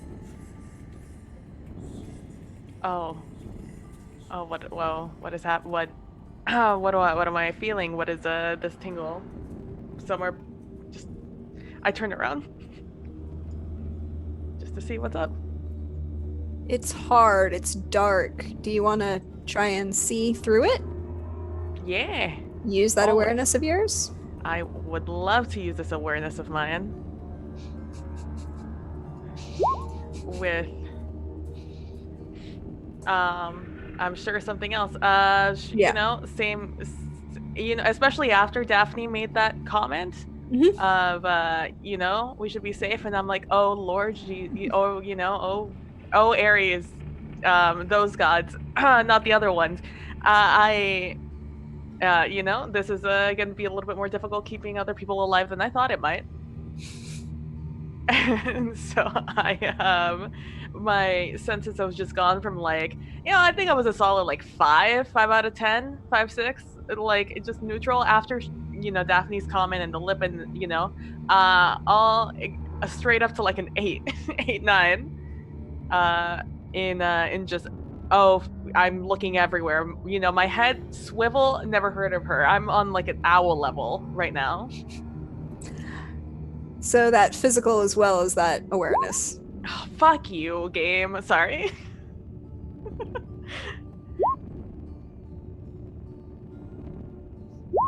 The other one's a 10. I wouldn't get too excited. I was hoping. You were very close. You were only off by 2. Only 2? Which was significantly better than the last time. not all of us can roll 10s, It's true, not all you can. Not all of us can have a rigged game by Eric Vulgaris, Deidre. Come on. I didn't rig the game. It's a brand new roll 20, and yeah, this is gonna be great. Blame Zeus. Blame Zeus. Hashtag blame Zeus. It's all his fault anyways. Everything that's wrong with the world is his fault. Pretty much, actually. You don't see anything. You look back, and it's even darker. I'm assuming you took both lanterns with you? Oil lamps? Yeah. So there's nothing really behind you. It's just this nagging feeling at the back of your skull that there's something not right. And it's not the path, because even though your divine father has a complicated relationship with everyone and everything. Well, specifically Daphne's divine parent, who opened this pathway. They have multiple children together. It's a very complicated relationship, and then there's the co-parenting thing with Hephaestus that gets really complicated. Look, we are all our own people that make our own, decisions and mistakes, and we can't fault others, for that. Exactly. Until they make the same mistake. Yep. So you know that the path itself going forward, the path itself is safe, but there's something coming that isn't. And you're not sure what it is. Well, maybe we should, speed this up a little bit. Caution is something we should totally have in our bodies and souls. But like right now, I think we should, a little bit, go the way of the wind. Let's just forward a little faster. All right, Knight. She's gonna reach out and grab Ariadne, and if she goes, are just gonna sling her onto her back. All right, come on. Daphne, don't tally, go. I'm like, and with Daphne, I am gonna, if Daphne allows, I'm gonna pick her up and hold her sort of in a, what is it called? The wedding, Bridal. holding you like that. Bridal pose? Bridal, yep, that one. You're doing this to Keep me up Daphne? like that. Yeah. Yeah, of course. In what world would she say no to that? This is yeah. Ariadne is just like, fuck yeah, let's Hell do this. yeah. I mean, she's not saying it out loud, but it's just like the lights are all Daphne's there. looking over Ariadne like, hey, girl. Just go sweep your feet. All right, let's go. In the entrance. Well, this isn't exactly what I expected to find in the labyrinth, but I'll take it. I mean, it makes sense to me. So Leandra's carrying Ariadne, Edda's carrying Daphne. Who has the lamps? Daphne has one for sure. She's kept on to hers. Okay. If Ariadne would take the other one, then she'd hand the other one to Ariadne as well. That's Yeah, I two, think Ariadne. both holding the lights as they're being carried. Yeah. I'm sort of I wasn't sure how Leandra was thinking Ariadne was thinking. I'm just imagining like Ariadne like on her back like Yoda and Luke with like the lamp held over her shoulders, just like holding on for dear life with one arm and the lamp out the other, just like the happiest little being in the world. Sweet little being being carried by very large, strong, powerful woman. Exactly. So you make your way down this tunnel that's been, looking at it, looks almost like if the earth itself had been ripped open and created a new path for you. You see points going down that are not, it is not hard to see, where there are, where you cross other tunnels that had been, paths and passageways that had been created. And you see where the roots and dirt and the walls themselves had been kind of pushed up to kind of block those paths off so that nothing can come through. toward you that way, and you see the light in front of you. You come quickly. You're moving very fast now. It's been maybe 50, 75 yards down this tunnel, and you come to a large open room. Square. Perfectly square. And there's just two entrances, both of which have large gates hanging down from them. And there's a large figure huddled in the middle of this floor. Is it human or is it? It's hard to tell. I mean, you just see a kind of huddled figure. You can't really see anything else. There's a heavy cloak around it. There's a lamp hanging in front of each of these portcullises, but not in the center of the room itself. And this figure doesn't seem to move, although you're pretty sure it must have heard you. I mean, you guys were not being quiet down this tunnel, were you? I mean, I don't think we were being loud, but I know at least Daphne wasn't like trying to be hushed or whispered, but she was talking like inside voice. She wasn't screaming or anything. yeah, but I mean, you weren't trying to be silent. For sure, yeah. She was Right. not talking in hushed tones. At least she wasn't. Like Daphne definitely wasn't. I mean, Ariadne's talking no louder than she normally does, which is not a whole lot.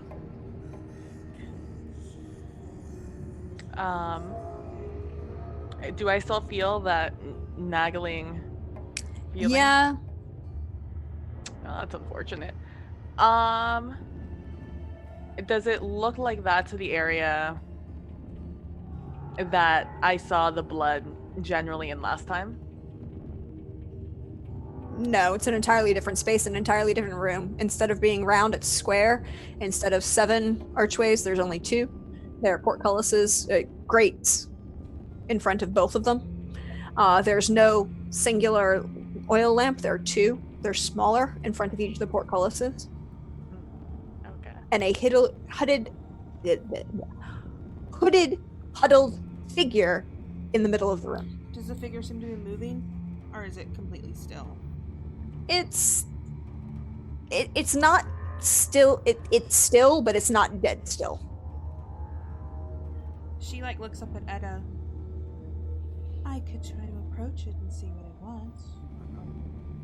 If it's alive. I wouldn't feel terribly comfortable with you being the one who went up. I mean, you could of course stay right there behind me, but I mean, I could maybe take the lead on this.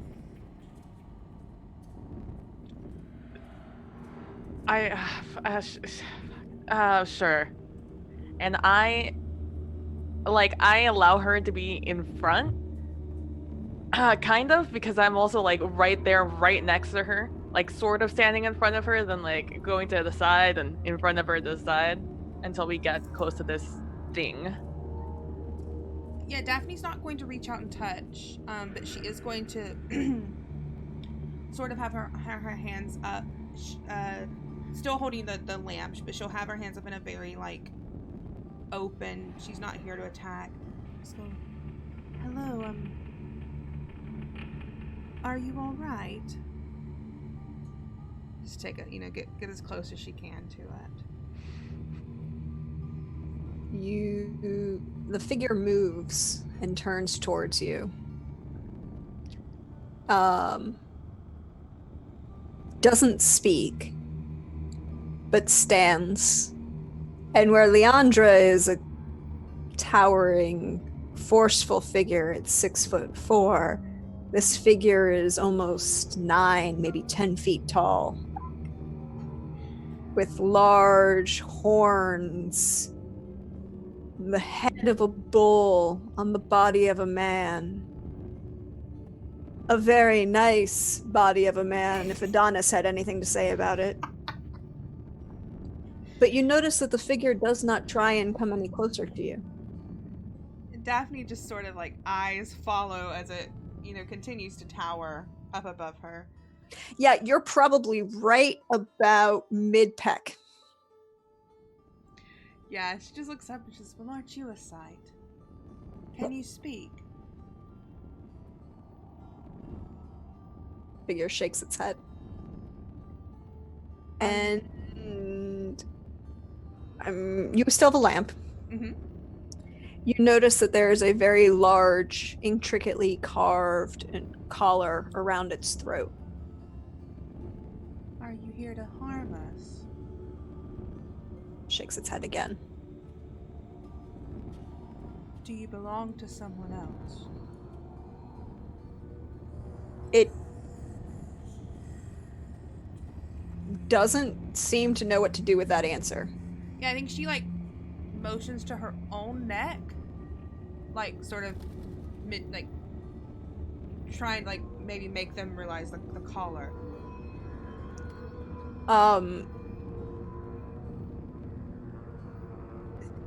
The fact still doesn't seem to make sense to them.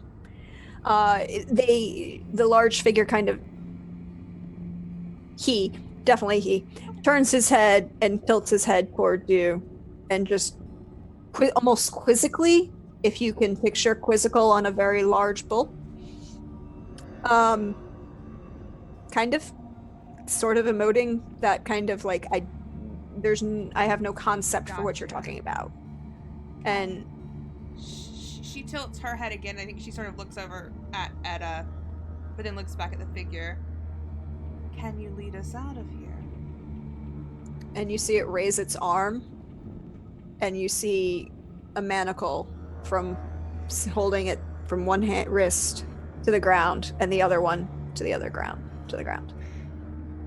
While this is happening, Leandra is staying back towards where the king with Ariadne on the back. And as this is happening, just passing up pieces of bread and just watching. Chasing them.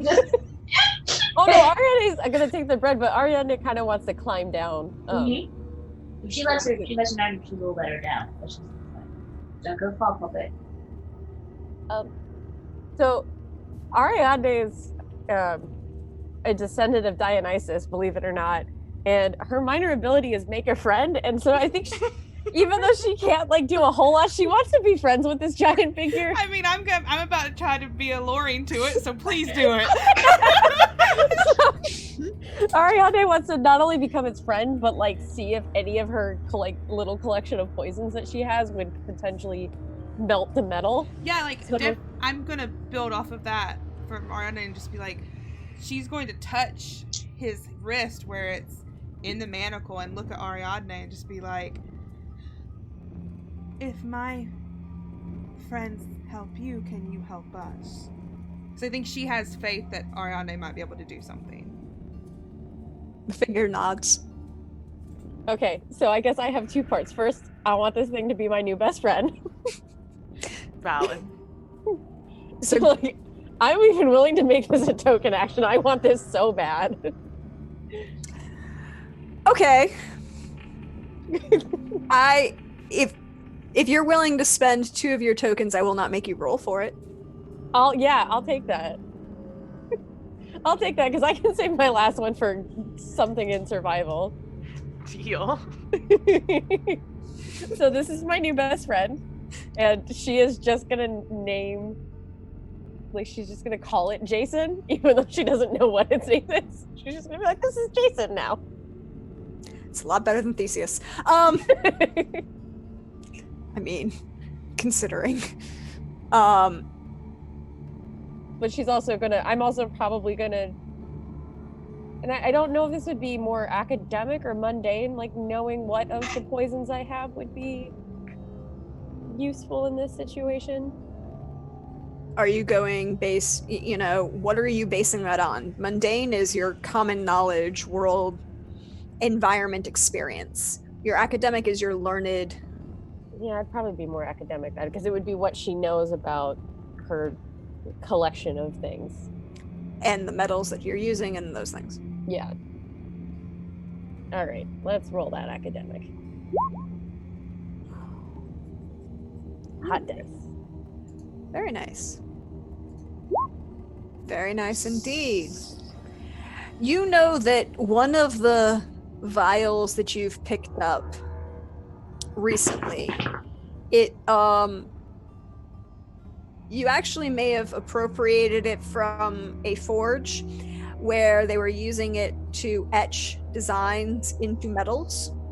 So you know that it will act as a acid. You don't have a lot of it, but you probably could use a small amount to break locks, if not but maybe not the whole manacle itself. Okay, so she's gonna fish around for a second and pull it out and be like, if we find the lock, I can get him out. Can I follow the manacle, like the chain to where the lock might be? I mean, like the manacle itself is locked onto the chain. Okay. So like you could MacGyver this and pour the acid into the lock of the manacle and break that way without eating through the whole like 2.5 inch wide. That part that he can use his own strength to pull it free. Yeah, you probably don't have enough to like eat through the whole acid around the whole thing, but you can break you can. And is it enough? Do I have enough for both locks or just the one? Probably both if you do it that way. You would only you could only probably do maybe half of one if you did it just trying to eat through the metal itself. Yeah, then I am definitely gonna put it on the locks and then be like, okay, Jason, you go. When I say go. She's just gonna like hold up her thumbs and like try to be cool, but it does not work. Did she still have that giant cloak on? What's the remaining of it? Oh yeah. Oh, 100% still has the big cloak on. Yeah. This is an image I love. Has no idea what is going on. It's just going to look to Edda like it's kind of. I assume this right, is so the plan is. Oh, go ahead. We're gonna let him go. That's what we're doing. There you go. Yeah, that's Jason. Right. He's my friend. I think he'll be a very wonderful asset to all of us to help us get out of here. He said he could lead us out if we let him go. So Ariadne is going to get to work getting the poison in the locks just the right way so that it eats through. So Ariadne is dealing with the locks. Daphne is encouraging friendship. I'm touching a peck. You know that moment? You know that moment in Captain America where yeah, that's just what I'm doing. Yeah, picture Steve Rogers, but like 5 degrees tanner, or excuse me, 5 to 6 shades tanner, and furry-ish. Just make it better for me there. Aside from the cloak, he's only wearing a loincloth. Yeah. Leandra's just going to walk up to Edda and just like, alright, so, again, if you've been stuck down here all the time, I mean, all you've got time to do is just work out, but it's a bit excessive, don't you think? I mean, if you have nothing else to do, what else would you do? I mean, what would you do? Stuck down here? I mean, you've got a point, but was it always that they always are just some well-muscled thing? Like all the stories, there's some big muscly thing, and then everybody's reading the scrolls like, oh, look at that. I mean, at least he's got the loincloth on, but come on. It's true. It's true. Oh. I agree. So Daphne's awkwardly flirting with. There's nothing awkward about this, Deirdre. You know that. Let me phrase that. There's nothing awkward in Daphne's flirting. There's a little bit of awkwardness in the Minotaur's response to that flirting. That's better. As he does not seem to know. He's not unresponsive, but he doesn't seem to know what you're doing, really. And it's kind of like, oh, okay. Cool, if that makes you happy. I'm glad that makes you happy. You want to touch the other one? Here, let me. But he's not saying anything. Leandra and Etta are kibitzing in the corner about the two ladies that were carrying and are now fawning over this half-dressed male figure and trained. Yeah, no, Ariadne's not fonding. She's just, Jason is basically like a giant pet / friend. Yes, excuse me. Ariadne is definitely making friends with the giant old man in the middle of the room. Well, rescuing him. Rescuing him. This leads to my question. Etta, what are you doing? Aside from, agreeing with Leandra about like, we do all of this, we fight for, everyone here, and you want them to get nice, big, and plump because that means that they're happy and they're doing well, and everybody else is, whatever, going down that line of talking. But I still have that feeling of I am not safe here. This is bad. Please keep moving. Like your GPS, how it gets slightly more and more aggressive every time you do something wrong. Mm-hmm. I feel that's how I imagine the awareness is working in the back of my head, of just like more aggressively being like, hey, stupid, you're in danger. Get out of there. Hey, move, go, keep going. What do you do? It's getting closer, Has the GPS in the back of your mind turned into, Please make a left at. No, not Graham Norton, but, Hell's Kitchen. Oh, yeah. Gordon Ramsay. Gordon Ramsay. Yeah, and I was like, gone from Graham to Gordon Ramsay. Yep. Sorry, ladies, I had that moment of brain fart on names. Do you want to see if you can determine anything else around you? Yes, I would. Because I'm I'm not scared. I am a concerned citizen. Nope, you are definitely not scared. Never been scared a day of my life. God fucking damn it, game. Come on. I'll make you a bargain.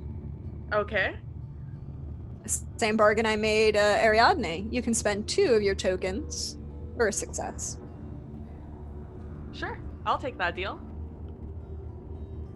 You're sitting there kibitzing with Leandra and half glancing around because you're concerned, and you're moving yourself around, making sure that you're checking both the massive hole that Aphrodite ripped in this wall that wasn't supposed to be there, and the 2 portcullises next to you. One in front of you and one behind, on either side of this room. And you realize, looking down this giant hole that isn't supposed to be there, you see movement of figures of more than one trying to not be seen. And as I'm talking to Leandra about now having transitioned the story from like, I was going into like, go off to work, come back, you want blah blah blah blah blah. I had started transitioning the story to like an old war story, and in that old war story, something or other was happening. We're escaping, who knows? And I start saying, and then you wouldn't believe, we're going through this door smashed right open, and you wouldn't believe these soldiers being so cowardly. You'd think, go up there, fight me, one, with your sword, with your lance. Instead, they're moving in and out of sight, trying to escape through the house with their tail between their legs. And I give you like a very significant look when I talk about shifting back and forth past the door, as I go back to like my casual glancing around the room, as I'm just hearing, I'm assuming a soft little of stuff burning over by Ariadne. By this point, you can see that she's broken, that Jason, excuse me, his name is now Jason, has one wrist free and is kind of like rotating it and moving it around and gets that, when you've seen someone who hasn't moved in a while, just kind of shaking it out, moving it around and looking almost like I didn't know it could do that anymore kind of thing. She's definitely like patting his hand and then moving on to the next one. Yep. So, Leandra, what are you going to do in response to Edda's story? How far away is the old man in the chain just got? Maybe 10 feet. This whole room is not more than 30 feet, and he is chained in the middle. Been chasing us And for. the chain when they removed, she was unlocking the manacle. Yeah, so the manacle went to the chain that was holding him in place.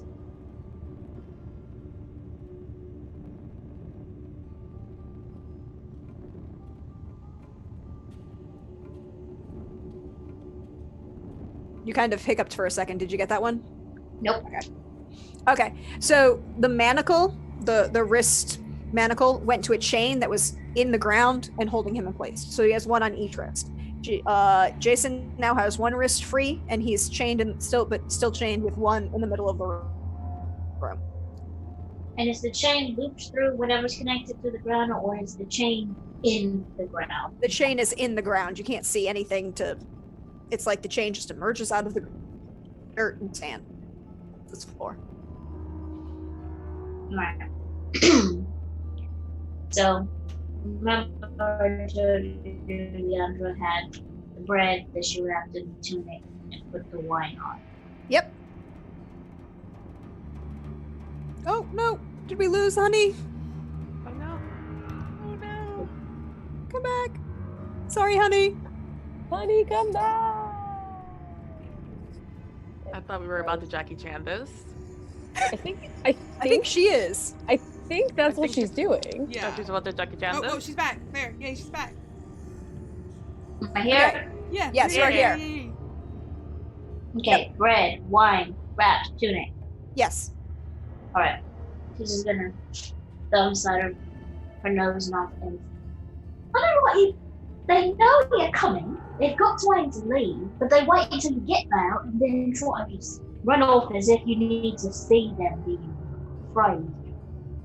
I always figured, that same thing happening at the temple, so we just lit it on fire, and they came running out towards us, and we were able to do what we needed to do. And she's just going to very casually look at this it's a Molotov bread bomb, okay? It's that she has created. A Molotov bread bomb. I'm embracing this. Go. And she's looking at it. She's coming. And she looks at the oil lantern. Sometimes she just got to shine a light on it. Or smoke his out and deal with him in the night. A win-win. And she's gonna offer it. Like, are we doing this? Yeah. I'll take it. And I'm like, very casually, I'll grab it like, that's what I'm saying. Like, sometimes you just have to, and then I toss it over through the big hole in the wall. Do you light it first? Oh, yeah. One hand grabs it, the other one starts lighting it, I mean, you can just hold it, around you're holding one of the lanterns, so. Yeah. Like, I bring it up to the flame, making sure it, go bloop. And as soon as it catches fire, in my grand, I can't, not talk with my hands, sort of deal. I'm like, that's what I'm saying. And just chuck it in that direction after it lights on fire. You see it kind of tumble through the air into this hole, and you see 3 figures kind of put their hands up because the sudden light came at them in the darkness, and then kind of look down and aren't really sure what's happening. And in about 2, maybe 3 seconds later, the liquor that's been burning, which you have to remember that Greek wine isn't like wine that we have today. It is a much higher alcohol content that you had to cut with water or honey or other things. So while it was cut to make it drinkable for you guys, it still has an infinitely higher alcohol content, and flame reaches the mass of bread, which has active yeast, and this is an older style of bread. It now goes explodey. And you have bread dust covering this hole. And 4 or 5, you realize that the 3 that you saw, there are actually like 4 or 5 of them who are now covered in bread dust and coughing. How close was this explosion to like where Daphne and Ariadne were? Well, you're in the center of the room, and they were about maybe 10 feet down the hall. So you're about 25, 30 Just feet. immediately hearing this explosion is why that just gonna just clutch our friend Jason a little bit for comfort. For comfort, absolutely. I think Ariadne's gonna like pull on Daphne a little bit because she doesn't want her to get any acid on her because that shit burns. Worth it. So Jason isn't quite sure why you're doing this, but he kind of like goes to stand in front of you. He doesn't seem to be. He is uninformed, not unintelligent. Does that make sense? Yeah. No, this is probably his element. He just doesn't really know what's going on. Yeah, completely get that. Yeah, he just hasn't been taught anything. Yeah. I know. He is baby. He's baby. He is baby. He is a. And if you figure that if the stories are right, based on the time that King Minos changed his demands for tribute, he's technically only 7 years old. Oh, now Katie feels creepy. No, but don't, because he emerged fully grown as an adult. Okay, well, that makes it a little bit better. Ariadne just sees giant baby. I must befriend. Daphne's just going through this. Am I attracted? Am I not? Am I am. It's a fully grown adult. There is nothing creepy about it. He just does not have life experience to deal with anything that comes from Daphne, basically. She just turns her head and looks back at Etta and Leandra. What's going on? Etta and Leandra, since the 5 gentlemen, persons unknown in the hall are still coughing bread dust out of their lungs. Is there anything else you'd like to do before we come off you? Oh, I would like to see what they are holding. Because I feel real, like I'm missing something without a weapon on my person. There are, a couple, pikes and a couple short swords. That sounds perfect. And so, as soon as I throw it and wait for, the inevitable explosion, just, waiting. As soon as it goes off and it starts to go down a little bit, I immediately hold my breath and I just zoom to go grab something. Charge in and grab something. Yeah. What are you going to use to get that? And as in what I'm going to roll, or how I tackle the fuck out of somebody to make sure I grab this as I'm running towards them? Both. Ideally combat and physical. Hey, makes sense to me. And then you're going to roll combat and physical, and then tell me how this happens. Oh, we'll see. Okay, 5. And a 9! Ugh, please. Just please a roll.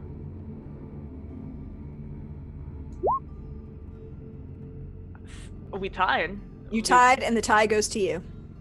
Tie always goes to the player. Oh my gosh. I've never been happier in my life. Okay, so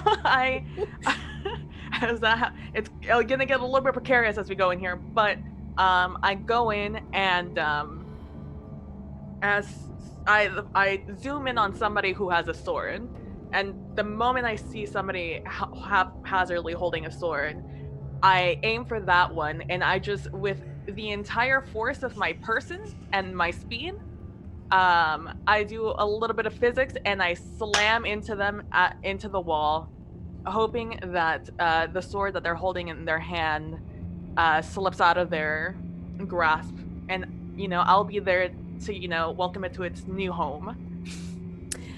You have in your hand a brand new bronze sword. It's sharp, and you can definitely tell that it's been bloodied in recent time, like in the last hour. Interesting. Still wet. And as I am doing that, I turn around and I look at Leandra to see where she is as this happens. Leandra is not going to rush after it or right away. She's look over her shoulder to look at Daphne and Ariadne and whistle sharply to the room. Oi! Someone look at him! I'm taking them horns! And then turns towards the hole and she. I'm going to attempt to use her wisdom and her physicality because she's trying to time it. Time it to do what? Specifically. Calculate and time it just right. She has to. Huh? Time it to do what? Sorry, you cut out for a second. Okay, what did you hear? That you were going for the horns, and then there was cutting, and then there was timing it for wisdom, and I don't know specifically what you're trying to do. Okay, so that was not what is it? She asked you told the Minotaur, you set them while I'm taking them horns. Yes. Right. Then she's trying to use wisdom and physicality to time it so as some of the dust dies down, she can basically just snatch one of the men that has a pipe. Yeah. And just hold him by the front of his tunic and say, "Right, got two options here. Give me the pipe, or take it." Okay. All right.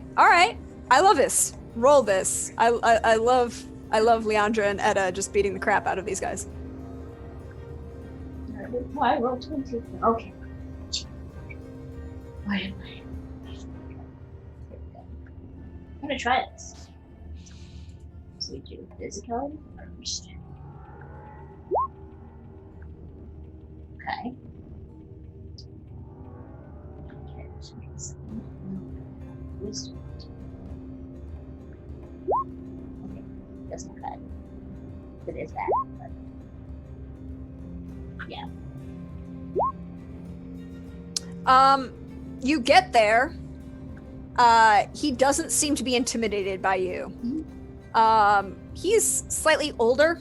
Mm-hmm. Definitely looks like he's gristled, and this is not his first battle by any means. You have hold of one end of the pike, and he has hold of the other, and now it's, Deirdre? Yeah? Yeah? Can I roll? Can I hate myself.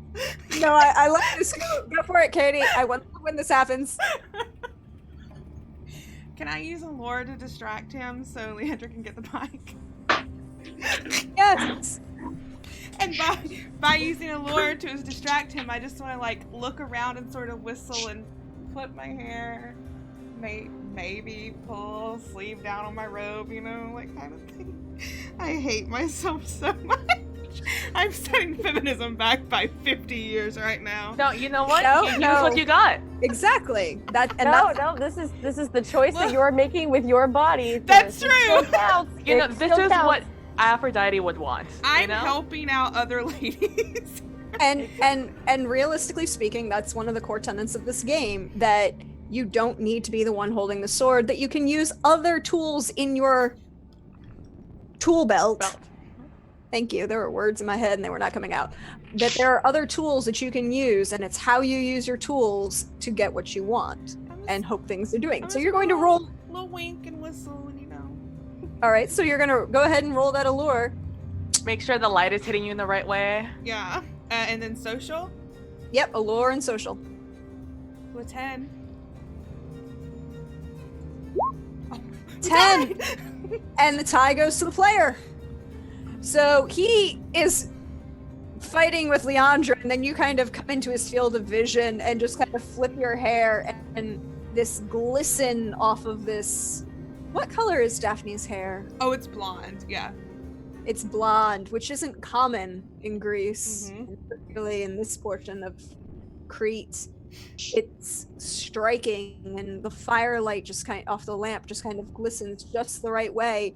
And You flip your hair just as Helen did against Menelaus and made sure that he didn't stab her after Troy fell.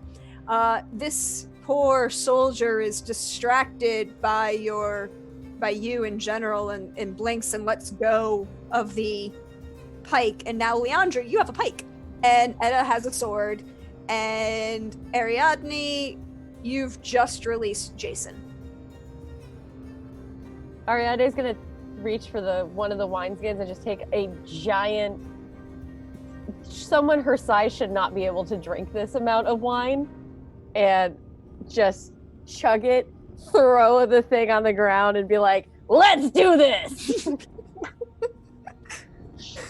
Leandra has a moment when that distraction happens and he lets go of the pipe. She looks over her shoulder and looks back at typical, you think with your pipe, you lose your pipe, give me that. And just kind of pushes it back at you, shows that they're ready. So Ariadne, you've got Jason kind of standing behind you. You're kind of very militant to go. He kind of taps you on the shoulder again and again until you turn around. And I just look up. Mm-hmm. And he kind of physically turns you towards the portcullis to the left.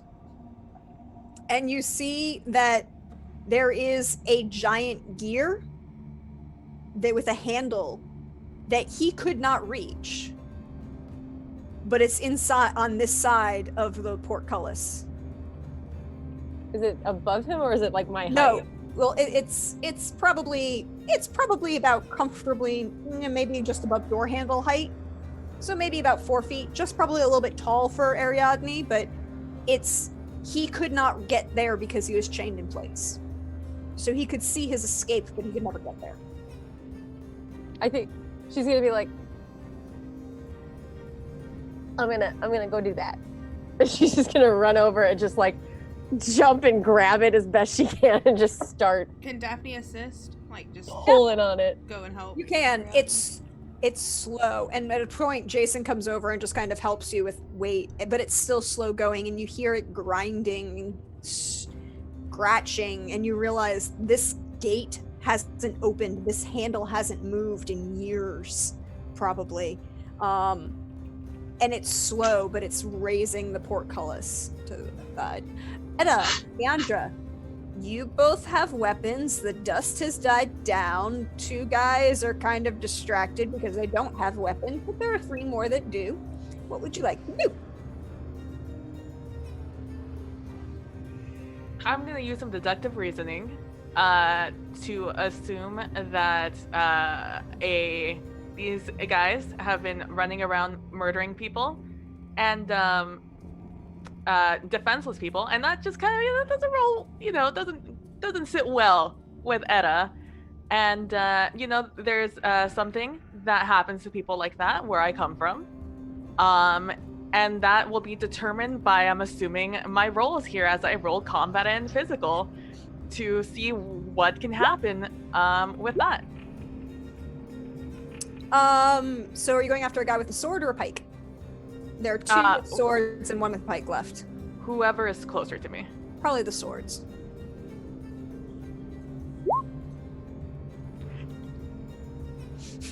Describe what you do to this man who's obviously covered in blood splatter and kind of looks like he's frenzied, enjoyed it.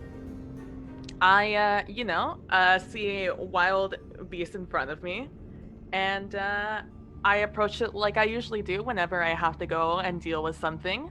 Some sort of giant cat or bear or whatever exists in this area of the world, which I'm totally knowledgeable of. I go and I grab the sword, turn it around where it's facing the right way. I crouch down, I turn around from the guy who's just like, whoa, I just got fucked. And then I go this way and I go and fucking just slice as hard as I can to try and incapacitate / murder this person in one fell swoop before they really get all of their, themselves back from that explosion. I will say the difference between an 11 and a 4, you could cut this man's throat and he won't even notice. I do that. One strike, one kill, done. And he falls back, so it's even artful. You're quick and in and out, and you don't even get covered in arterial spray. But one of his buddies is. Leandra, what are you doing? So you have two pikes left. No, a pike and a sword. A pike and a sword, and 2 people who are unarmed. Okay. Leandra does take a moment to just be like, okay, but she has her own I'll be in my butt moment, and then she shakes herself, gets the pike at the ready, and looks to the 2 people that are unarmed. And is like, are we going to do this? So you're attempting to intimidate them? No, asking to see if she's not going to attack first. The gentleman you took the pike from seems to be... He's definitely older, more grizzled, weathered. He's not approaching you, but he's watching you. Looking for you to make a mistake, looking for you to look like you're unwieldy. Point for him to get that weapon back. But he's not going to make the first move because he is a trained combat professional and you have a pike, which means you have the reach on him. Spear, technically. Those have a pointed edge. It's metal tip. Bronze, but still perfectly usable. So Daphne and Ariadne, with Jason's help, you're about halfway opened this portcullis. Edda's killed one guy. Another guy is covered in his arterial spray and is just kind of trying to wipe it out of his hand, away from his face. But that's the gentleman that you took that sword from. Edda, what would you like to do? There's another gentleman with a sword. And a gentleman with a pike.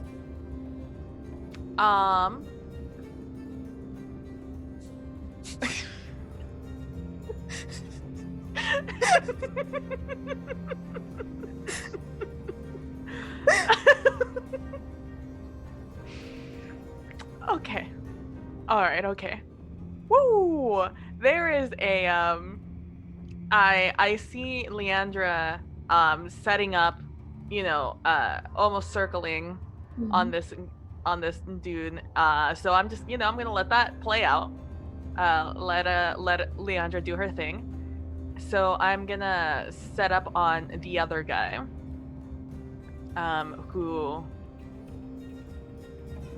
The other one with the weapon.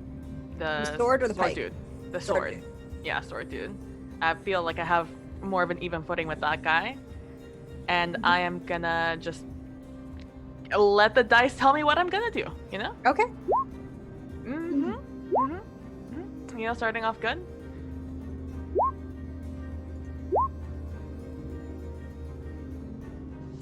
Tie goes to the player.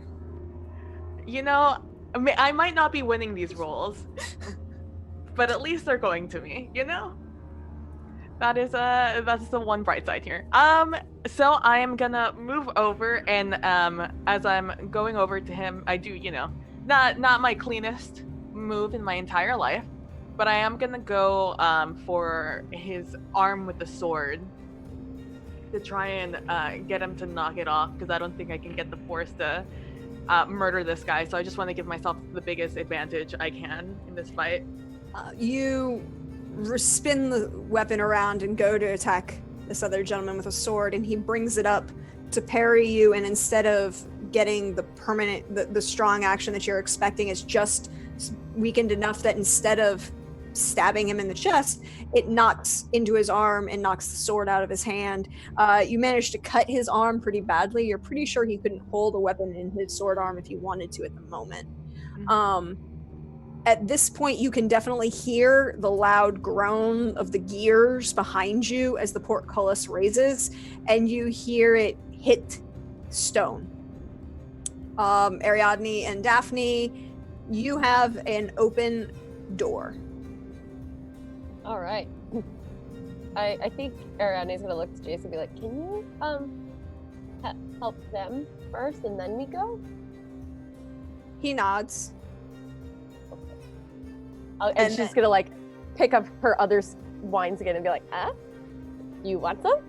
He kind of takes it very gingerly and just kind of like nods to you, and then as he saw you do moments ago, he just kind of chugs it down.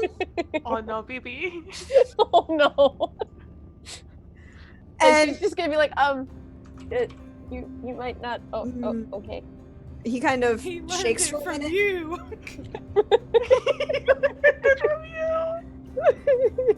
I learned it from Dionysus, so I got. There's that. He kind of shakes his head. It doesn't seem to have any major negative effects to him at all. I mean, he is a, for lack of a better term, monster.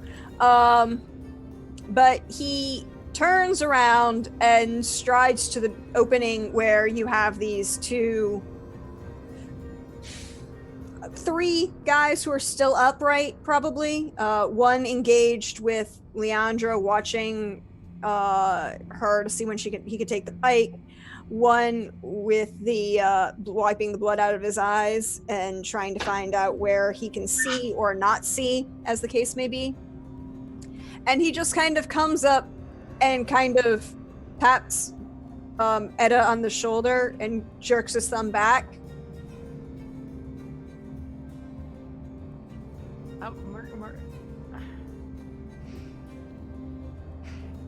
Okay, I'll let you deal with it. And I gingerly pat his flank as I move on. I'm like, okay. And he kind of looks at Leandra and then brings both his wrists up and just slams them on the ceiling directly above him to bring the ceiling and close the tunnel. He down. closes himself in there? No. Okay, cool. That's why he had to make sure that Edda got out of the way. So he closes the other people in the tunnel.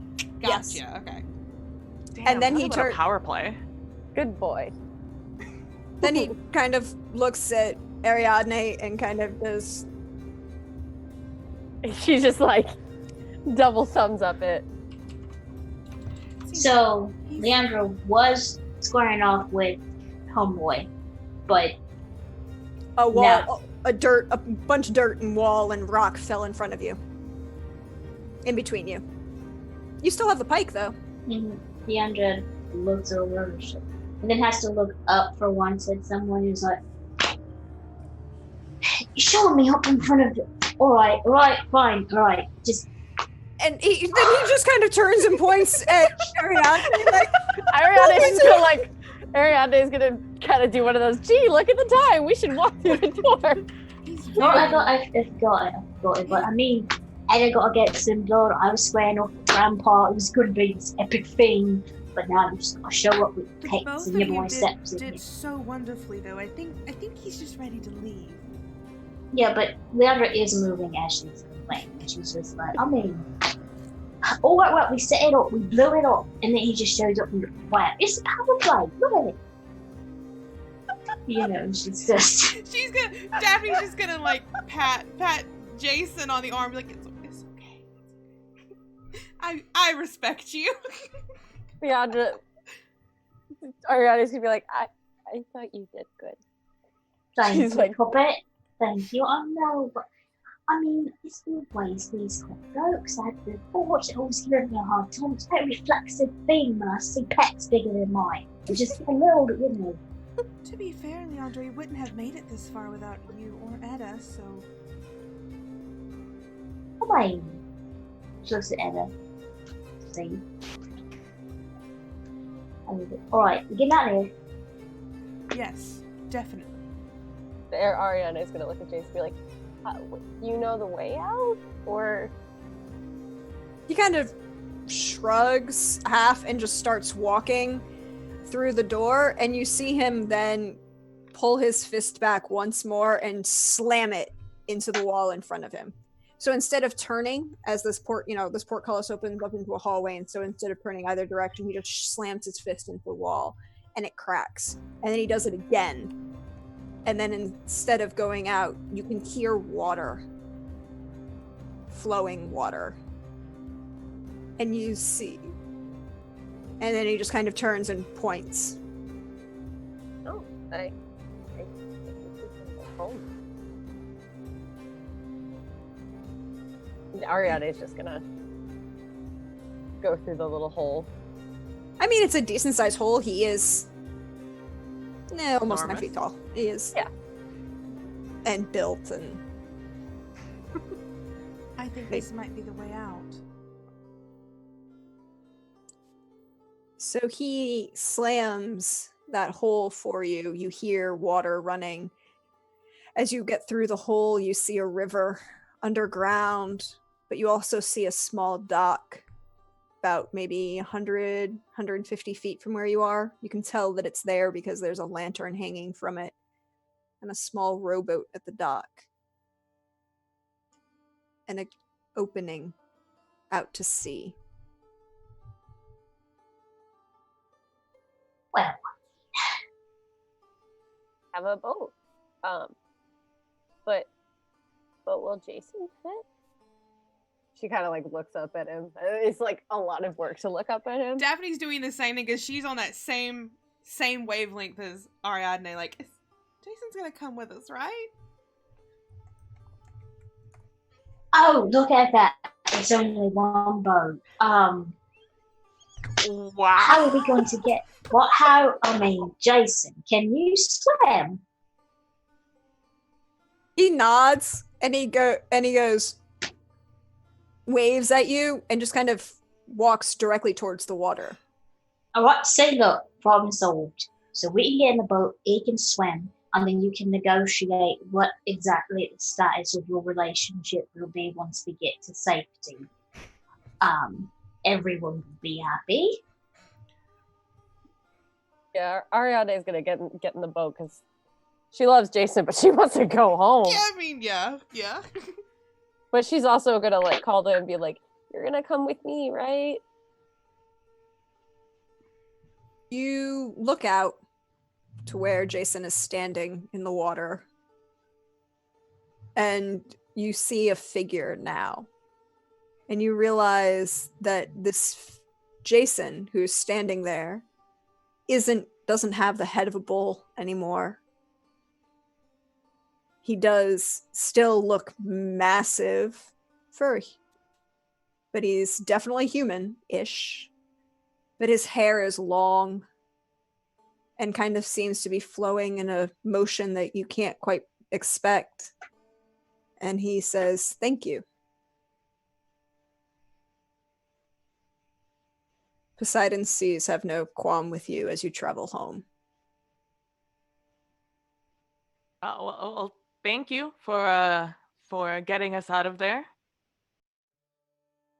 He kind of Thank you. nods.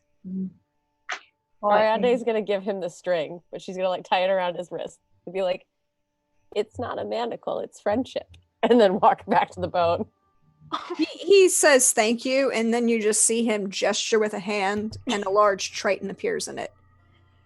Daphne's just gonna, very similar to what she did to the man, just a little wink and a hair flip in his direction. I appreciate the effort, cousin. Shoot your shot. I mean, it was worth a try. Sorry about what my dad did. He's made a lot of people mad. I'm sorry. Well, it isn't like Aphrodite is an innocent one. Everyone's made their mistakes. Sorry about that too. And you realize it's not Poseidon, it's probably Triton.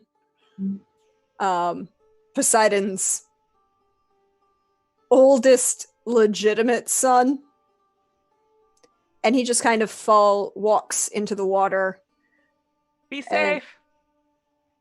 He kind of waves at you, and that's the last thing you see. But as you get into the boat, the current calms, and it drifts out into the open ocean, but it's calm movement, and it flows out.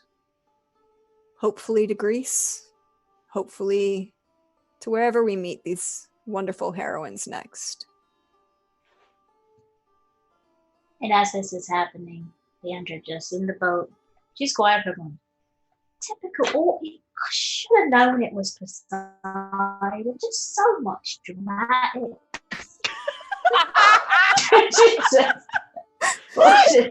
And you just hear I'm not my dad.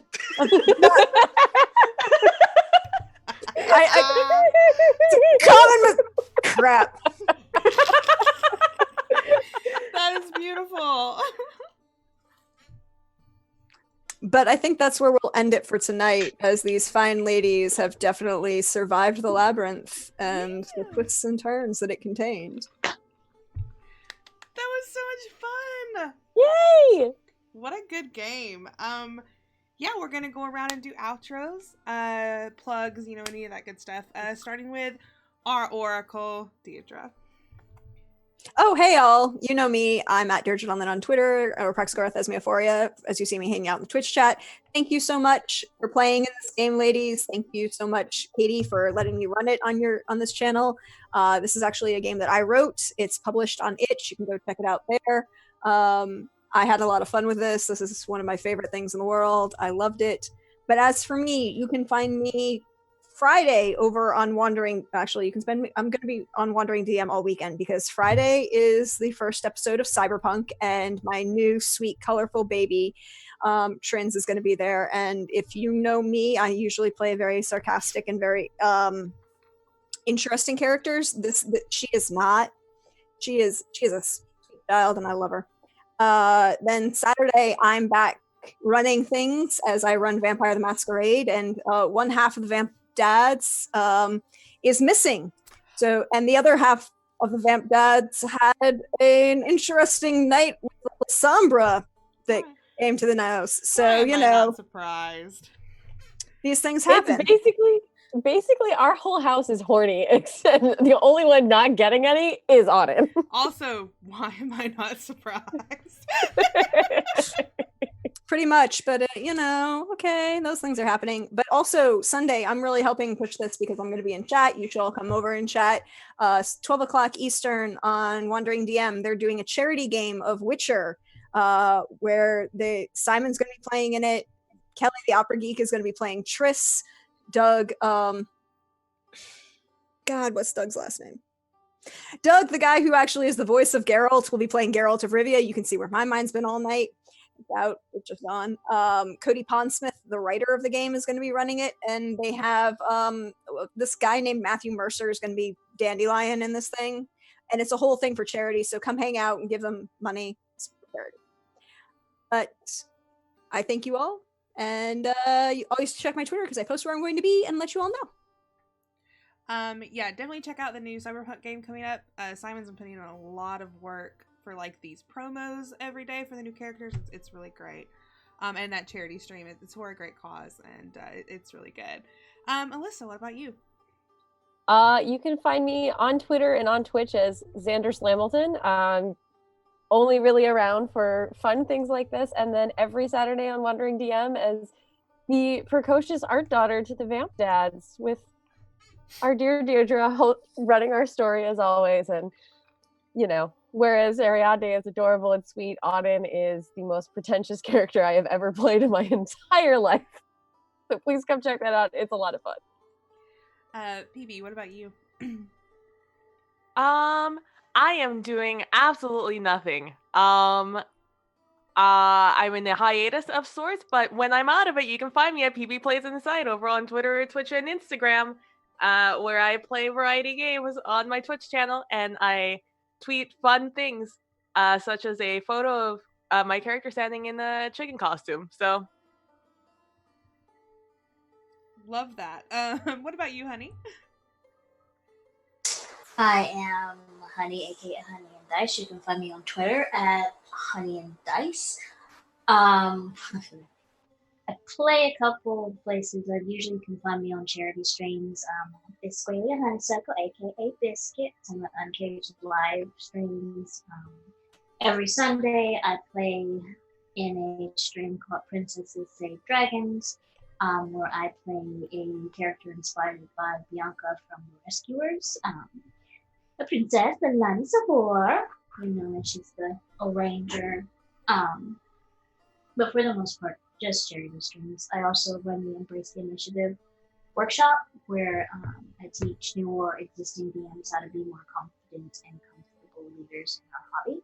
And go over more of the heart instead of the mechanic of being a good and responsible. Yeah. Outside of that, I'm just really everybody's biggest cheerleader. And thank you so much for letting me play with you all today. Yeah, thank you so much for running this, Deirdre. This was great. Thank you wonderful ladies for playing. I had a week off of shows this week, so it was great to have something to fill my free Wednesday night. Usually you can find me over on Off the Table. We streamed the last one, The Awful Sea, Burning Wheel, Monster Hearts 2, Lady Blackbird, which Simon is in, and I've just literally another season just busting his balls, which is my favorite activity to do. Not in a bad way, not in the dirty way, though, in character. It's That happened.